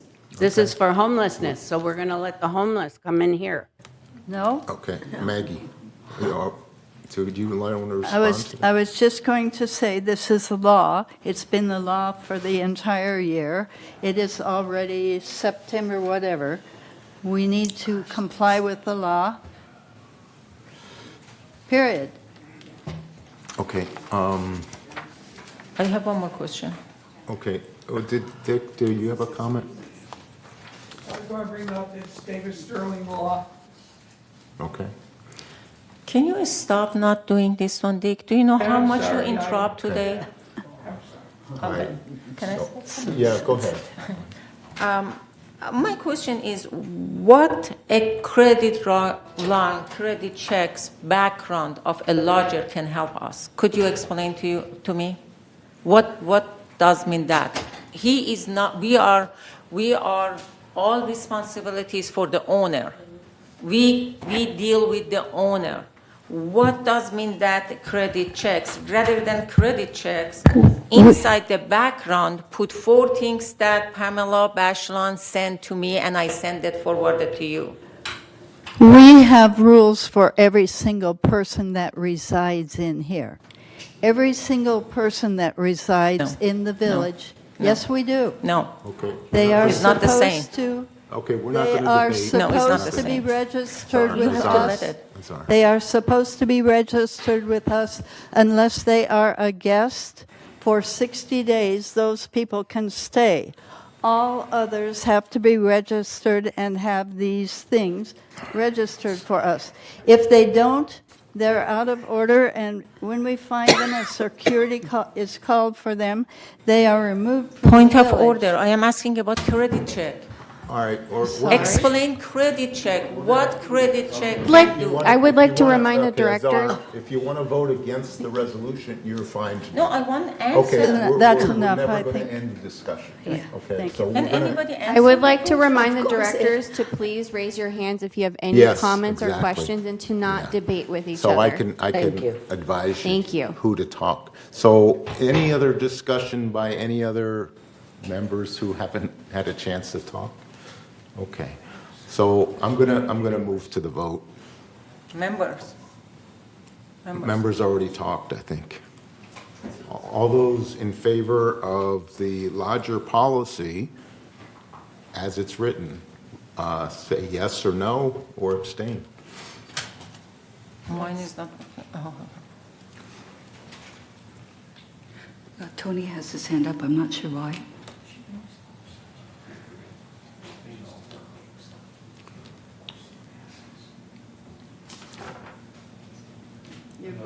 It's 8-2. Okay. 8-2. 8-2.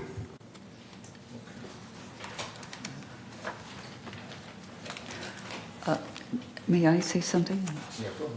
I just want to do a shout out to the committee members and to the advisors, and particularly to the staff. Pamela Bashlane and her staff worked so hard with us on this to try to get a policy together that would protect our property and also comply with the law. And we have to have comply with the law, and they worked very hard to do that. I also want to acknowledge all of the work that Mary Stone, Dick, and our other advisors did on this. They spent weeks and weeks going over this, trying to come up with something, and so their efforts are appreciated. And Maggie, thank you for leading this. We're going to move on to item 13C, entertain a motion to approve revisions to the alteration fee schedule. Would you read that, Sue? Yes, absolutely, but I am sorry. I was supposed to offer a resolution to put this on the 28-day notice. Oh, So yes. if I will move that we put this on the 28-day notice. This automatically goes in that. Yeah, it was approved to go That to the that was 20 approved on the 28-day Yes, notice? yes. I'm sorry, I Yeah. missed that. Okay, all So right. 13C. So now we're at 13C.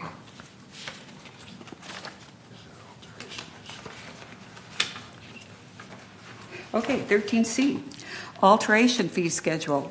Whereas alteration and variance requests require significant staff time for proper processing, including research, report preparation, presentation to the appropriate committee and board, and whereas in order to offset a portion of the administrative costs associated with processing alteration applications, the board has adopted an alterations fee schedule.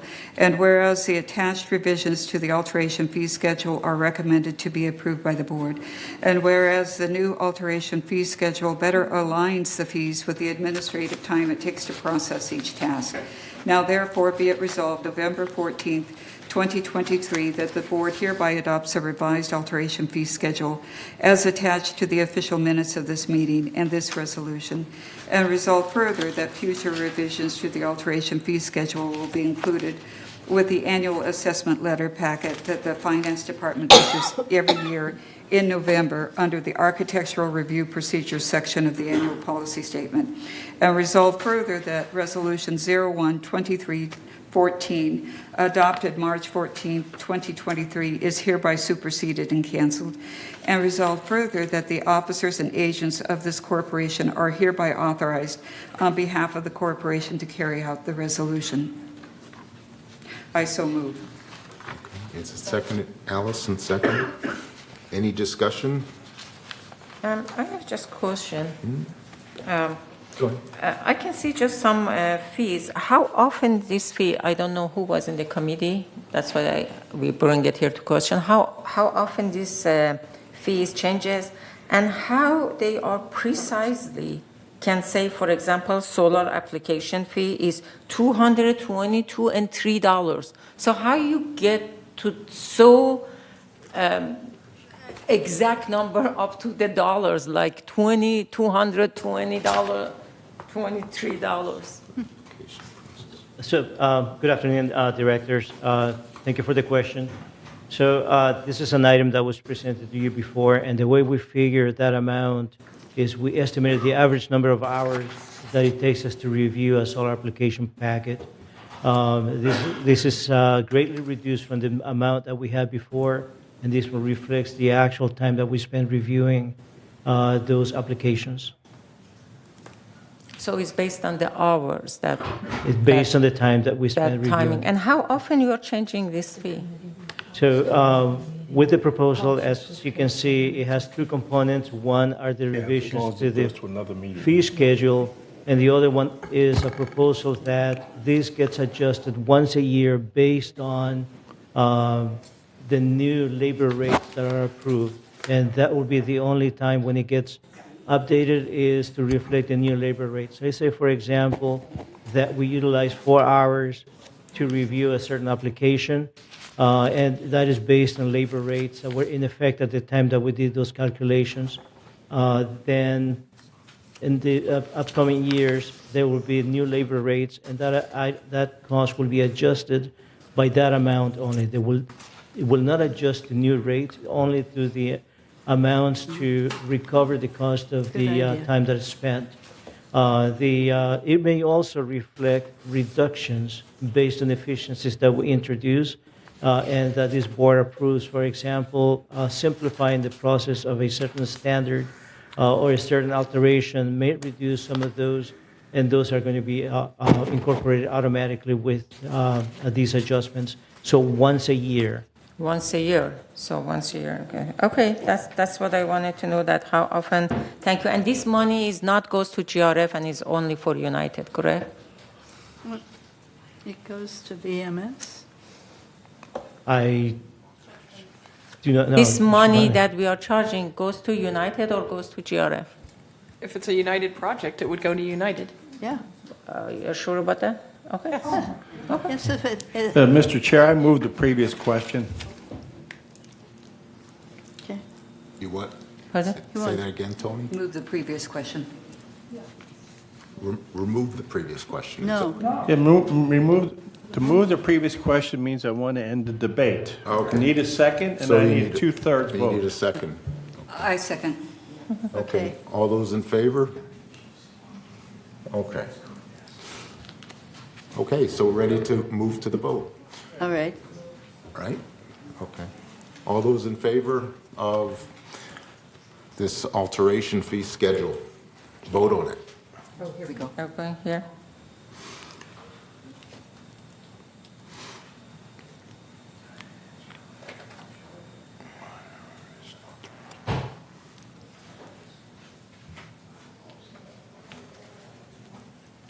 Okay, it's approved. Motion passes 9-1. Okay. Next motion is entertain a motion to approve revised electricity usage reimbursement policy. Item 13D. Can you read that? Yes. Revised electricity usage reimbursement policy. Whereas the mutual has historically reimbursed members for electricity consumption related to the restoration of manors as a result of moisture intrusion, as well as for excess electricity consumed due to hot water supply lines. And whereas the mutual is interested in revising the current policy to reflect increases in electricity rates. Now therefore be it resolved November 14th, 2023, that the Board of Directors of this corporation hereby adopts the revised electricity usage reimbursement policy as follows. For moisture intrusion events where dry down of property is required, the mutual reimburse for electricity used based on the amount of money that the residents spent in excess electricity in the month of the event versus the average cost of the prior month and the month following the event. This average would be subtracted from the amount of the electricity bill for the month of the event. The remainder would be the amount of reimbursement to the residents. For hot water leaks where excess electricity has been consumed, the mutual will reimburse for excess electricity consumption based on the same method used for moisture intrusion events. All reimbursements will be charged to the operating fund. Resolved further that the Resolution 01-1833 adopted March 13, 2018 is hereby superseded and canceled. And resolved further that the officers and agents of this corporation are hereby authorized on behalf of the corporation to carry out the purpose of this resolution. I so move. Okay. And seconded? Allison? Who Any did? Who discussion? Tony? Yeah, thank you, Mr. President. I'd like to know this, we have a way of being correct about this, so it's not gets into like a ping pong match. I said, you said. I mean, can we monitor this so we know what we're talking about? I don't understand your question. How are we going to discern correctly what the usage of the contractor is and from the lenders who owns it? When you get your electricity bill, how are we going to be sure to determine an accurate number? Honorable President, I do have Jay Allen here who can address this question. Okay. Very good. Thank you all for your time. Good afternoon, everyone. Again, I'm Jay Allen, Damage Restoration Manager. So for this current policy, we offer $32 per room. We don't offer anything based on electrical bills or anything like that. Once this would go into place, if it's adopted, those electrical bills would come in with the name of the person who paid those electrical bills, exactly the amount that was over for that manor, for that time period. So it should be able to discern who is able to receive this reimbursement back. And also those get requested through resident services as well. They're checked through the system and a ticket is put into the system for this before we even begin our process. Okay. Cash? there are two types of electric cars. Some are hybrids and some are all electric. And then it is very unfair for a hybrid person to pay the same amount as a full electric car. There should be two different categories. Because I have a hybrid. I do not use same amount of electricity as a Tesla. And this is not fair. This is something different. Tom, did you? Yeah, I'd like to just say, this is not No, an but exact same thing amount, but applies. it's a very good business decision, Jay. And I think the way you're calculating it, having heard the members' complaints and that on that, I think this is a good solution. So thank you for the committee that brought this forward, and I think will save some effort in that. So thank you. And if I may add, it's not about the difference between having an electric car or a hybrid. I think it's more to do with how much that particular member has been spending for, let's say, the last 2 months as against this month to get the difference. Because that would be the excess amount that was spent on the electricity. It's for Am I correct on that? moisture intrusion. You are correct. It's not the previous 2 months, it's the one before Right. and the one after, the average of that. Whatever the overages is in the center there, that's kind of what they would get back in Yeah, reimbursement. okay. The real benefit to this, and we laid it out in here as well, we don't have to chase our tail for changing electrical rates. We don't have to go back and do this every year, every 2 years, every 3 years. This should remain constant, save our time, staff time, your time. As against the $38 that I got last year. Yes, that's correct. Yes. Okay. Any other discussion? Okay.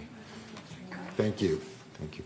Okay, let's move to the vote. All those in favor of the motion to approve the revised electricity usage reimbursement, say yes or no or abstain.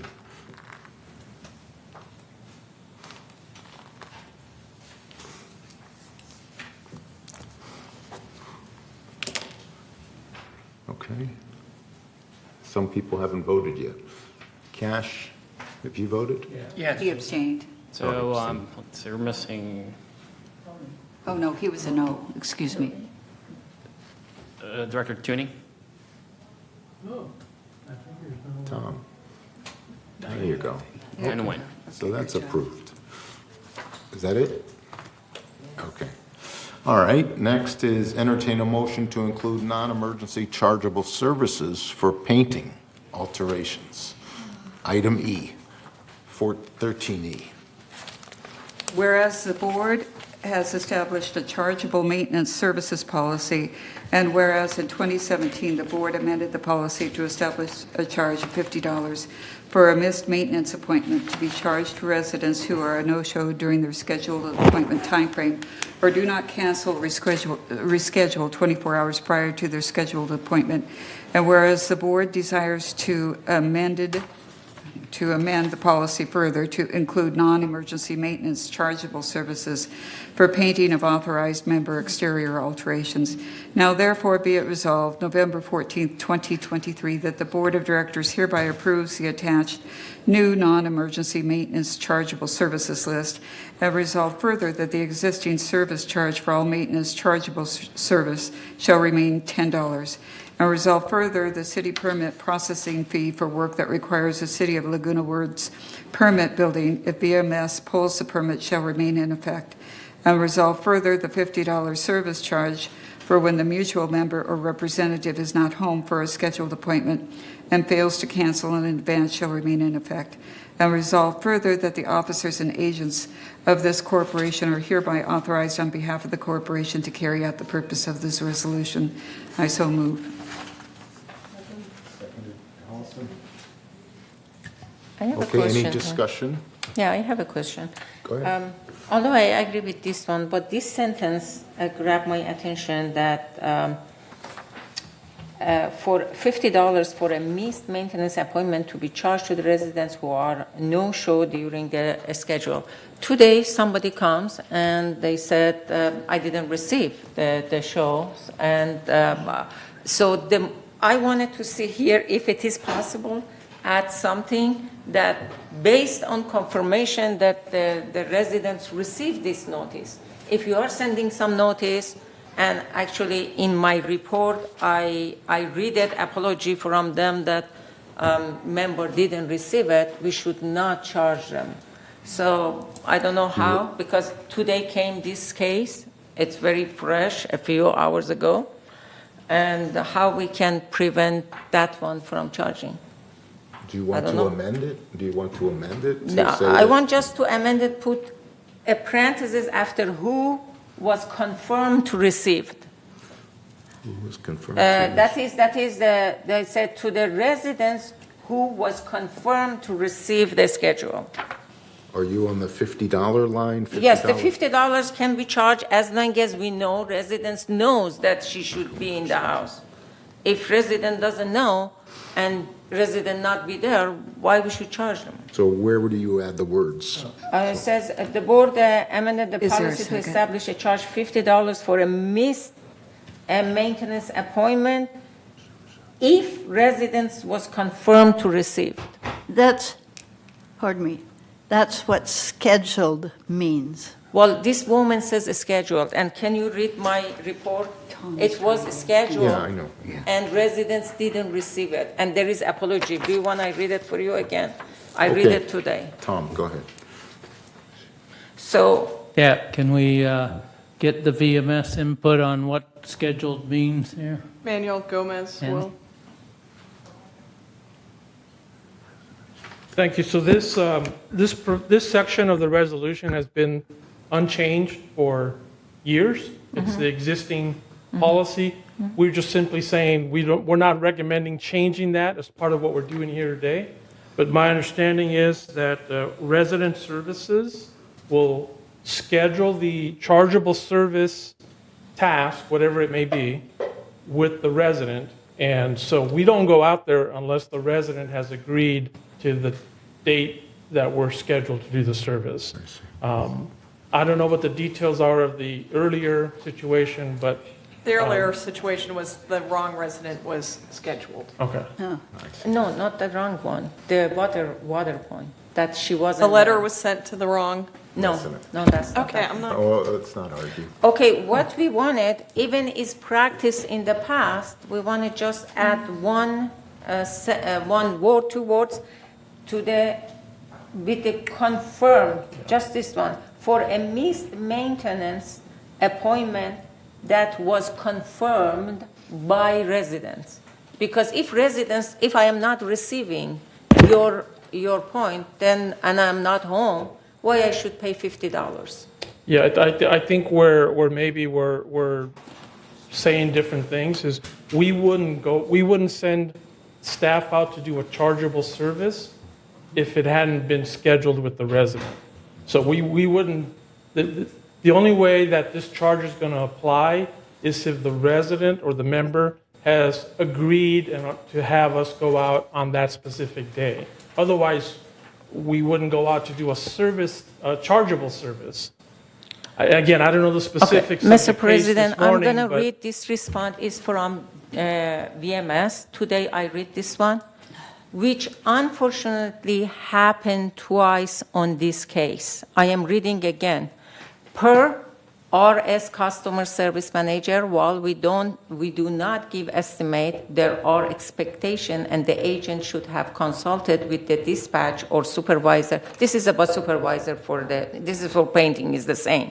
To reach out to the staff and coordinate a time to ensure we do not miss the residents, which unfortunately happened twice in this case. I read it a few hours ago. So we are seeing that twice happened that the schedule that didn't reach to the residents. That's all I am saying not happen. So my question is just we add this one, maybe you add it better. Yeah, Go ahead. Go ahead, Manuel. My suggestion to the board would be that in the 2 years that I've been here, that's the first time I've heard of that happening. We always have the ability to waive that fee under special circumstances, and I think through the CEO's office, if those cases were to come up, we would do that. Sure. That would be what I would suggest. Okay. Now, my question is, was this person even charged the $50? There is. I mean, no, I see the complaint about twice missing the appointments, but were they even charged? And if they were, what he's saying is it can be waived. No, yeah, that's what I'm saying to residents, no, just add one vote, and I don't know, I Tom think is better to putting I the think a vote. scheduled meeting is what it is. It's scheduled with the customer. It's scheduled. Confirm a schedule. It's confirmed. Confirm a schedule. Confirmed means the same as scheduled. They won't schedule it without that. Okay, all right, so let's, I don't any know. other discussion? I don't know, I just gave my concern. I gave my concern. Okay. All right, let's go to the vote. Entertain a motion to approve, entertain a motion to include non-emergency chargeable services for painting. All those in favor, raise, or say yes or no, or abstain.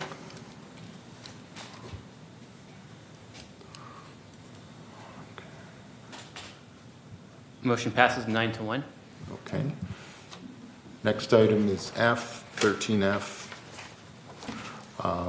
Entertain a motion to approve resolution for herbicide spray guidelines. Whereas, 13F. this is, okay, herbicide spray cessation guidelines. Whereas due to staffing levels and the proliferation of invasive kikuya grass, the only practical way to control weeds in the shrub beds and turf edges is the use of herbicides.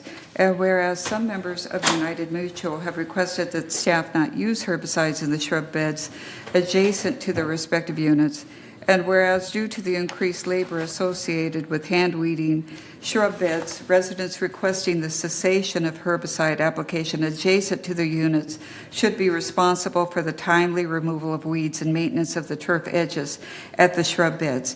And whereas said members of United Mutual making such requests shall fill out and sign an agreement stating their intention and responsibility to perform the weeding and edging of the shrub beds. Whereas the landscape department shall retain the responsibility for regular pruning of shrubs and the right to apply herbicides to turf areas, insecticides when necessary. Now therefore be it resolved, November 14, 2023, the Board of Directors introduces the ability to request cessation of herbicide applications in the shrub bed areas following the filing of a signed no herbicide agreement. And resolve further, all responsibility of weeding and turf edging in the shrub beds shall become the responsibility of the requesting resident. And resolve further, all other routine maintenance of the shrub beds shall remain the responsibility of the landscape department. And resolve further that the officers and agents of this corporation are hereby authorized on behalf of the corporation to carry out this resolution. I so move. Okay, seconded. Okay, any discussion about herbicide spray cessation guidelines? Okay, all those in favor, let's vote. Herbicide spray cessation guidelines.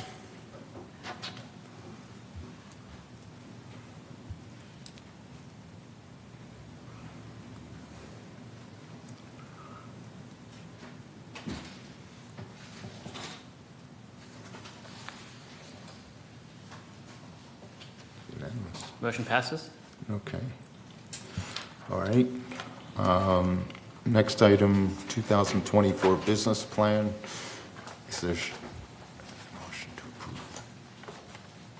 Entertain a motion to approve the 2024 United Business Plan, and entertain a motion to approve the 2024 United Reserve Funding Plan. So is this, There's a resolution. There's a resolution. these are resolutions? Yes. Okay. So 2000, this is G, 13G? Resolved September 12, 2023, that the business plan of this corporation for the year 2024 is hereby adopted and approved. And resolved further that pursuant to said business plan, the Board of Directors of this corporation hereby estimates that the net sum of $51,215,478 is required by the corporation to meet the United Laguna Woods Mutual operating expenses, reserve contributions, and restricted fund contributions for the year 2024, after deducting $531,132 derived from prior year's operating surplus. In addition, the sum of $17,316,422 is required by the corporation to meet the Golden Rain Foundation and the Golden Rain Foundation Trust operating expenses and reserve contributions for the year 2024. Therefore, a total of $68,531,900 is required to be collected from and paid by the members of the corporation as monthly assessments. And resolve further that the Board of Directors of this corporation hereby approves expenditures from reserves in the sum of $28,085,532, of which $14,652,642 is planned from the reserve fund, and $13,427,890 from the property tax funds. And resolve further that the Board of Directors of this corporation hereby determines and establishes monthly assessments of the corporation as shown on each member's breakdown of property assessments for the year 2024, inclusive of property taxes and property insurances filed in the records of the corporation, and said assessments to be due and payable by the members of this corporation on the first day of each month. And resolve further that the officers and agents of this corporation are hereby authorized on behalf of the corporation to carry out the purpose of this resolution. I so move.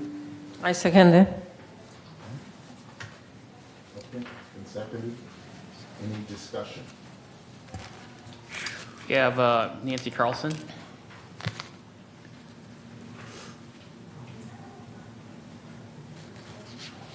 Thank you. Do I have to say my name again? Okay, great. Yeah, I have the same consideration with this respect to our business plan that I've made at the finance meeting and earlier, that we don't have an appendix itemizing the line items on here. And I can tell you that members are becoming more and more vigilant about scrutinizing, seeing financial statements from us in all forms. So, one, I believe that we should have a line item appendix for the general plan.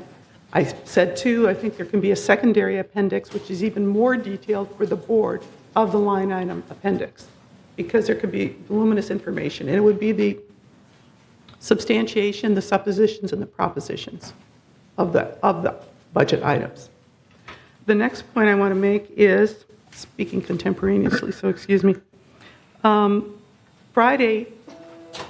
earlier in the month we had the United Finance meeting, I think it was August 9th or 8th, whatever, and it was on the budget. And then on Friday we had a United Town Hall on the finance. And at the Town Hall on Friday, on both sessions, our baseline assessment before insurance and before taxes was going to be $27.25, maybe a penny off, but that's what it was. So when I left Friday night, and earlier in the month, it was $27.25. This morning, I open up agenda item 6, staff report, or the agenda item for 13G. And it lists on the business plan, on the staff report, it says 1976. Now, also, I notice on the business plan something new in here where it lists in the 2024 business plan by department, it says maintenance and construction, damage restoration reimbursement backlog, a credit of $1.125 million. Is that money in the bank? When is it going in the bank? And what's with the change from Monday, Friday night to Monday about the baseline assessment? Is it that there's something like a reserve or something that wasn't added in the figure? Because my email blew off the wall this morning on this point. And again, was there a meeting over the weekend that I missed? So that's the lay of the land. So if there's something that wasn't done correctly, or if the staff made a mistake or didn't report in something that we've been reporting on the basic, do you all follow me? What the issue is? Yes, Mr. President, may I respond? Yes, one thing that you missed, perhaps at that time you talked to someone in town hall, the one page before the end, I put it as a sweet news. And that was that we decided after they calculated $7 per man per month based on that water intrusion that you mentioned and surplus that we have this year, we decided to deduct that one for the next year, which is 2024. So that $7, when you minus plus 40 cents from GRF, then minus $27 that we have, we are getting to 19.76. I would be happy to send the presentation from Town Hall to you, and you see this page comes right. I said it as a gift for everyone before you go. Well, It actually, we didn't happen get paperwork. It didn't happen Yeah. over the night. It didn't happen on the weekend. It was happened when we received this $7. Mr. Dick Raider, you really disrupt this meeting. Oh my goodness, for many reasons. Okay, we are doing that one. Just make your comment. So, what happened is we, as a board, we talked with finance board member that the surplus that we have it for this year projection, we deducted for the next year. This is for operating. Please, everybody understand, I'm talking about the operating, not the reserve. So that's why what's happened that you can see. It wasn't over weekend and it wasn't overnight. Well, what's the number starting? $7. No. $7 What's per the base- man per month. No. What's the base assessment going to be January? Because everybody walked out of there with 27.25. No, not everybody. Everybody came and give a hug and then thanks that I shared. You talked to someone at that page perhaps. Well, I was there. But, Because I will send the Okay. presentation. So it's January, because somehow I talked to Tom this morning, and he kind of indicated it might be coming as a credit toward the end of the year. So is it going to be 1976 January of 2024, or is it going to be somehow adjusted later in the year? From January 2024, you're going to be the basic assessment from January 2024, $19.76. Okay. From January 2024. All right, so that's amended from the budget This meeting is that the we had budget earlier. for the Right. next year, nothing Right. for this year. This is the budget for the next year. Yes. And Then the $1 regarding million to two question, credit is, I'm sorry, you said another things, index to put it. I highly support that idea. But I don't know, it's possible for this year because it's already done. But whoever comes here, I'm going to stand there and ask them because I receive many email that when you are saying 30,000 for this project, that is the story behind that. I really ask if it is possible for finance department really put index from the next year budget so we know what's going on. well, given that, I still, just as a public comment, I don't approve the budget. Okay. I think it's in the same position as we Okay. had earlier today about the We're gonna- recognition we're agreement. gonna move We on. need some more massaging on that. Okay, thank you, That's it. Nancy. The next speaker is Dick Rader.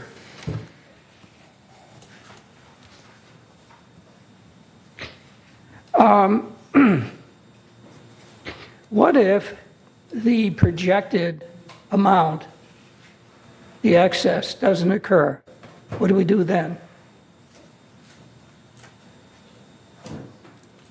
Then we don't get a $7 discount, do we? No, let the Steve answer. I think that's what you're asking. This is your answer question, only question, because he wants to answer.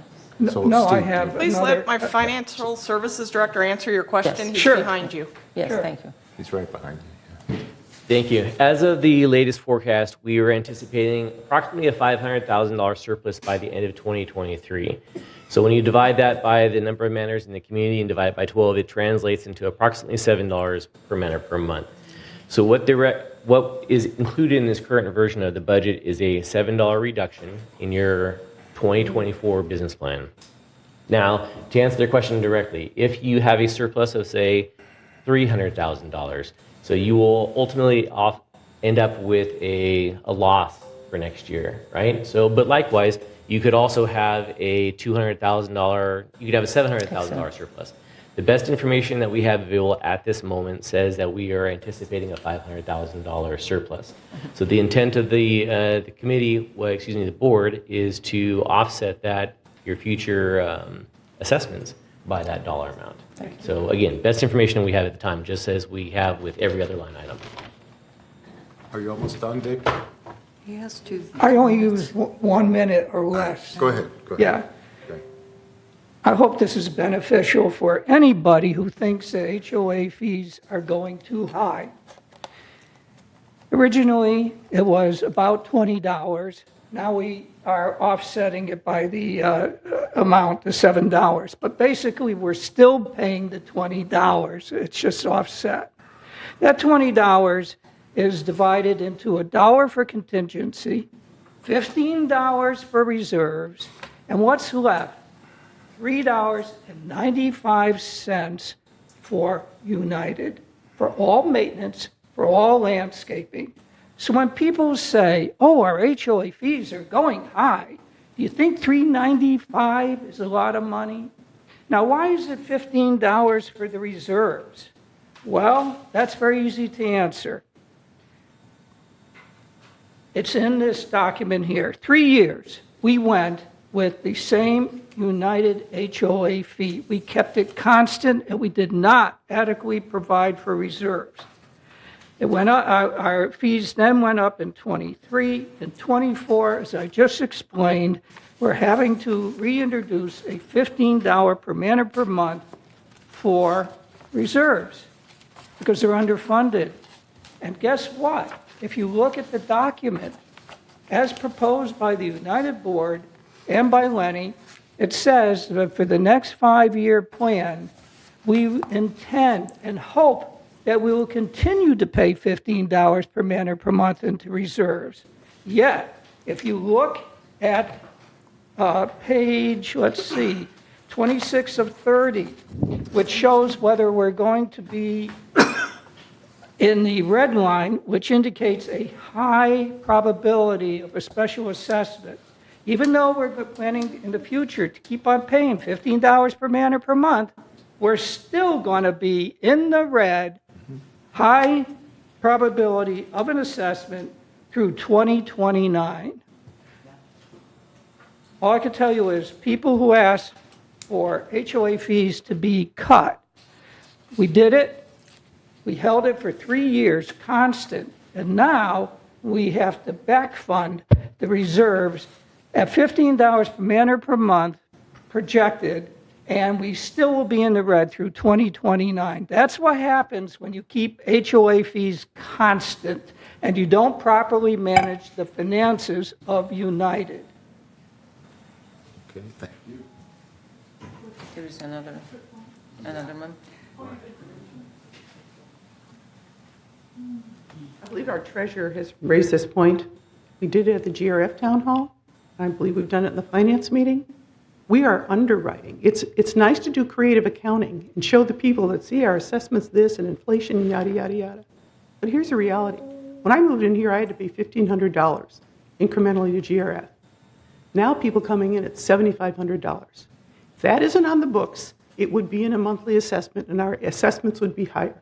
So the fact that you're concealing that we're privately underwriting it is a creative accounting mechanism to say that your assessments are really, see how it's really holding at a level. That's not true. You've got to add that in, what the person is paying for the out-of-pocket that isn't reflected in this accounting. And that's all I have to say. It's an equitable way to look at it because accounting can be creative. And we've asked the members, oh no, we don't ask. We tell new people, oh, by the way, these are all the things you're paying for every month, and we're going to hit you up for some more money. Okay? Thank you. Let's move to. I think Steve wanted to talk. To approve the 2024 United Business Plan. So we've read it, and we have to vote on it now. Just the business plan. All those in favor or against?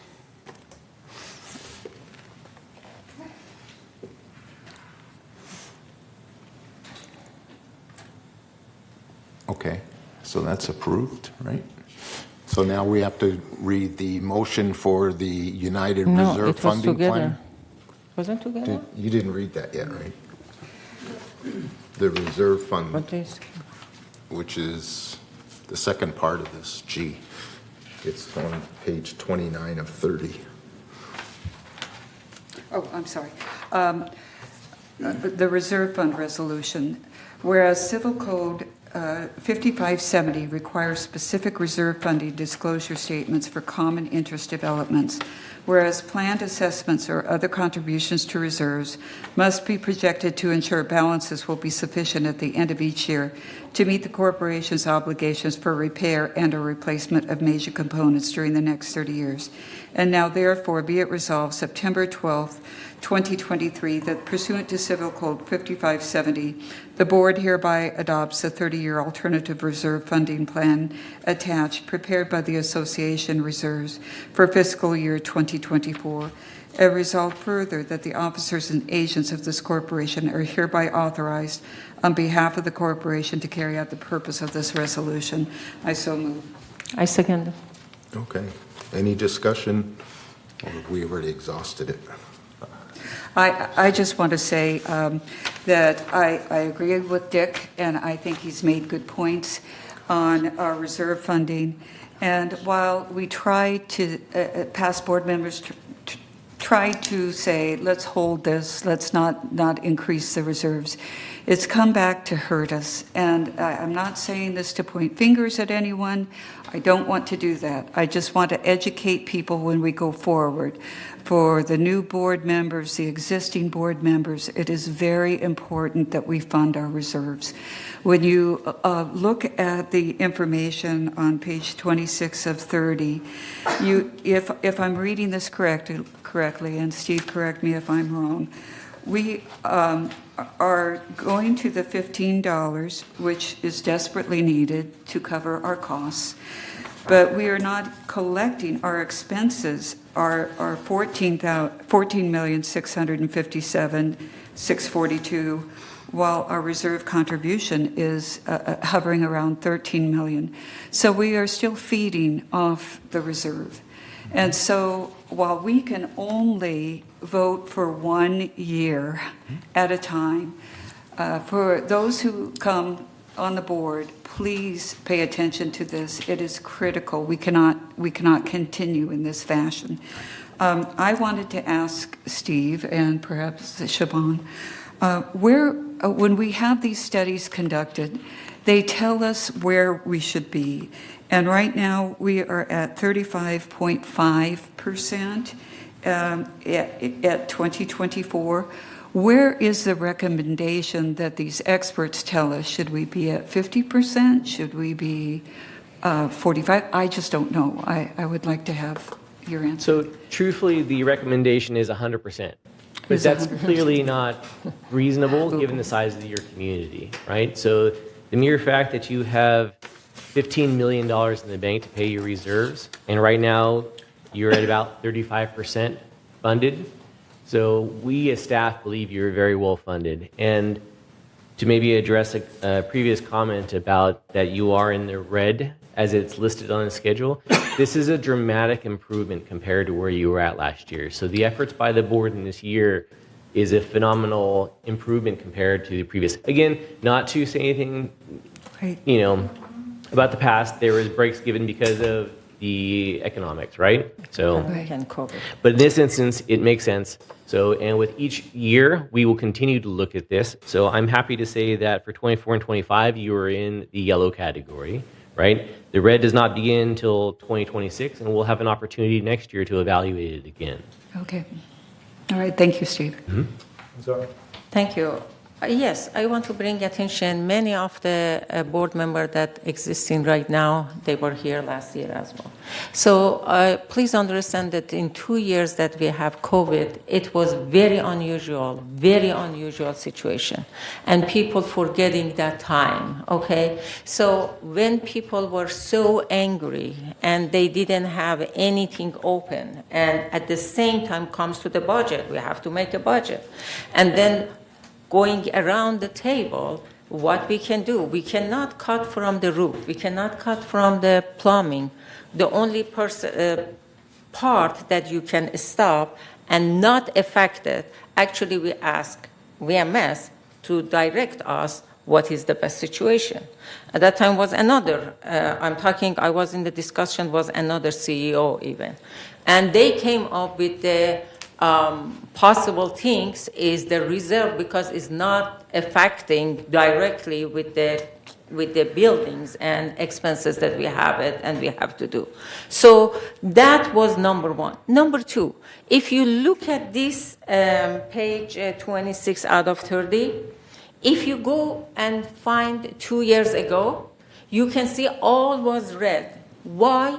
Because under the starting reserve balance, those number was not proper.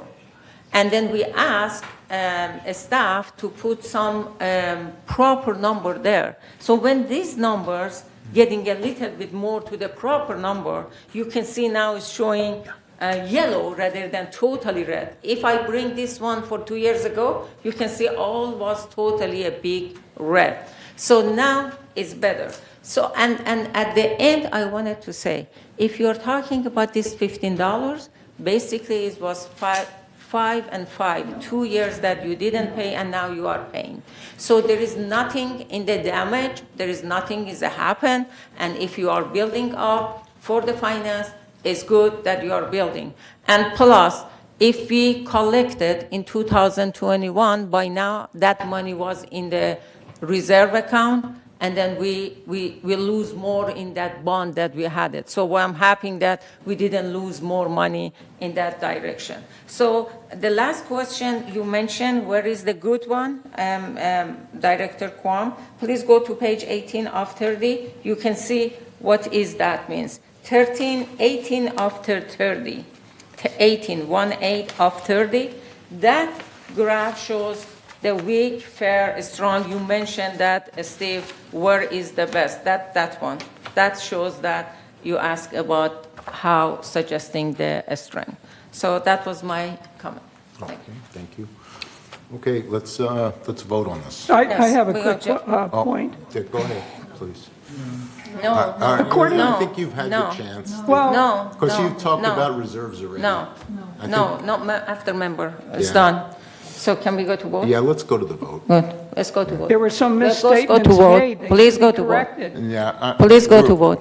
There were some misstatements. Please that go were to made that vote. should be corrected. Yes. We're going to go to the vote. Please go to vote. Thank you. The board's decided Thank you. it's time, overtime. All those in favor or against? Yes. Or abstain?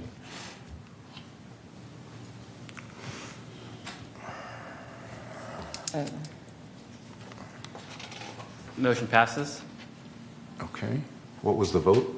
10. Unanimous. Oh, 10. unanimous. Very good. Okay. Can we, can we hold off till another time on that? Allison, or? Yes, President Ross, I would like to propose, I don't really need a resolution on this, but I would like to recommend that we move our committee reports to October 10th, that we consolidate this month's committee reports. In interest of time, it's now 20 minutes to 2. Yeah. And we consolidate this month's committee reports into our October 10th meeting. Yeah, I think everyone's in agreement to do that, right? Do you have a second on that? Yes, second. Okay. We're going to. Second. We're going to delay all the committee reports to the next meeting. Okay. The next meeting is either your agenda prep meeting or November, because October. we'll be skipping October due to our annual organizational meeting. October. Oh, that's the annual organizational Yes, meeting. we don't have a meeting in Oh. October, so it'll be November. So it'd be November. November. Pearl? Yeah, before we end, I have a short comment. I'm going to make it shorter. Okay. Can I? Go ahead. Okay. Well, first of all, we'd like to recognize 2 directors that are completing their service for last 3 years, and I really want to thank them for dedication. And another matter that I really think is very important is that, yes, our meetings have gotten a lot more civilized. However, we have other issues. We look like a one board, but actually there are two boards. We have members that engage themselves in a secret meeting. There are members that are not. Secret meetings divide and destroy our team spirit. We should not engage ourselves in such unscrupulous conduct.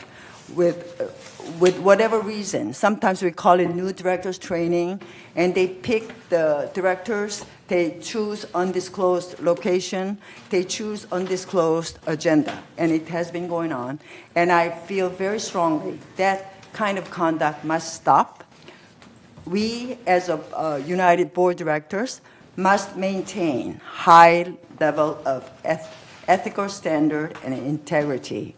And I really, really hope that all of our directors stand firm, don't get involved with such bad conduct. And starting with the new members, we would like to conduct our business in a most honorable, honest manner. Thank you. Okay, I have I have a comment. I would like to say something as well. I have a comment. Oh, is the director comment? Yeah, director's comments. Go ahead, Azar. Okay, since it's my last board meeting, I wanted to just give a few words. 3 years ago, I was honored to receive your vote.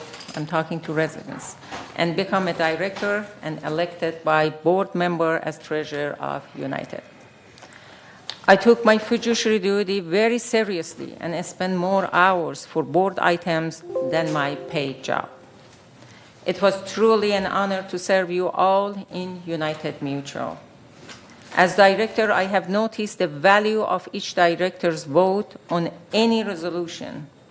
All rules and dollar spent on project are made by directors, and VMS only execute them. So, after my service as director, I will dedicate my time to find caring, active, enthusiastic, and educated residents with a strong common sense and encourage them to become directors. Also, I would like to thank VMS staff for times they were responding to my requests or comments, and even for those times that they didn't respond. Perhaps there were reasons behind it which I didn't understand up to date. Last but not least, I would like to thank President Ross for creating a calm environment on the board. I appreciate his talent of negotiation and create a fair situation for problems. Without his support, United was not able to pass a very major resolution, which had positive impact on the residents. Your strong voice as residents is your vote. So that everyone, please, I am asking you, research and vote properly. We have a very good candidate. Please vote. Thank you all again. Point of order, is there a motion on the floor? There's no motion on the floor, no. We're in director comments right now. So I'd like to say something Cash as well. has something. Cash, go ahead. Well, in a sense, I want to say this is my last term, and it was my pleasure to serve the community, and I hope I did everything right. That's all. Thank you very much. So I'd like to say something as well about two board members. Both are leaving us. One of them is Azar, as you know. And Azar, since she joined our board, she was very involved with the Investment Ad Hoc Committee, which she led. She's moderator, director of that task force. And as director of that task force, she brought in some experts who gave us very good advice and got us basically out of our investments, which were losing a lot of money.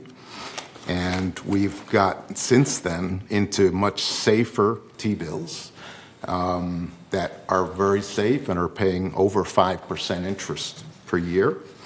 And we've basically recovered more than a third of what we've lost already, and we're well on our way to a full recovery.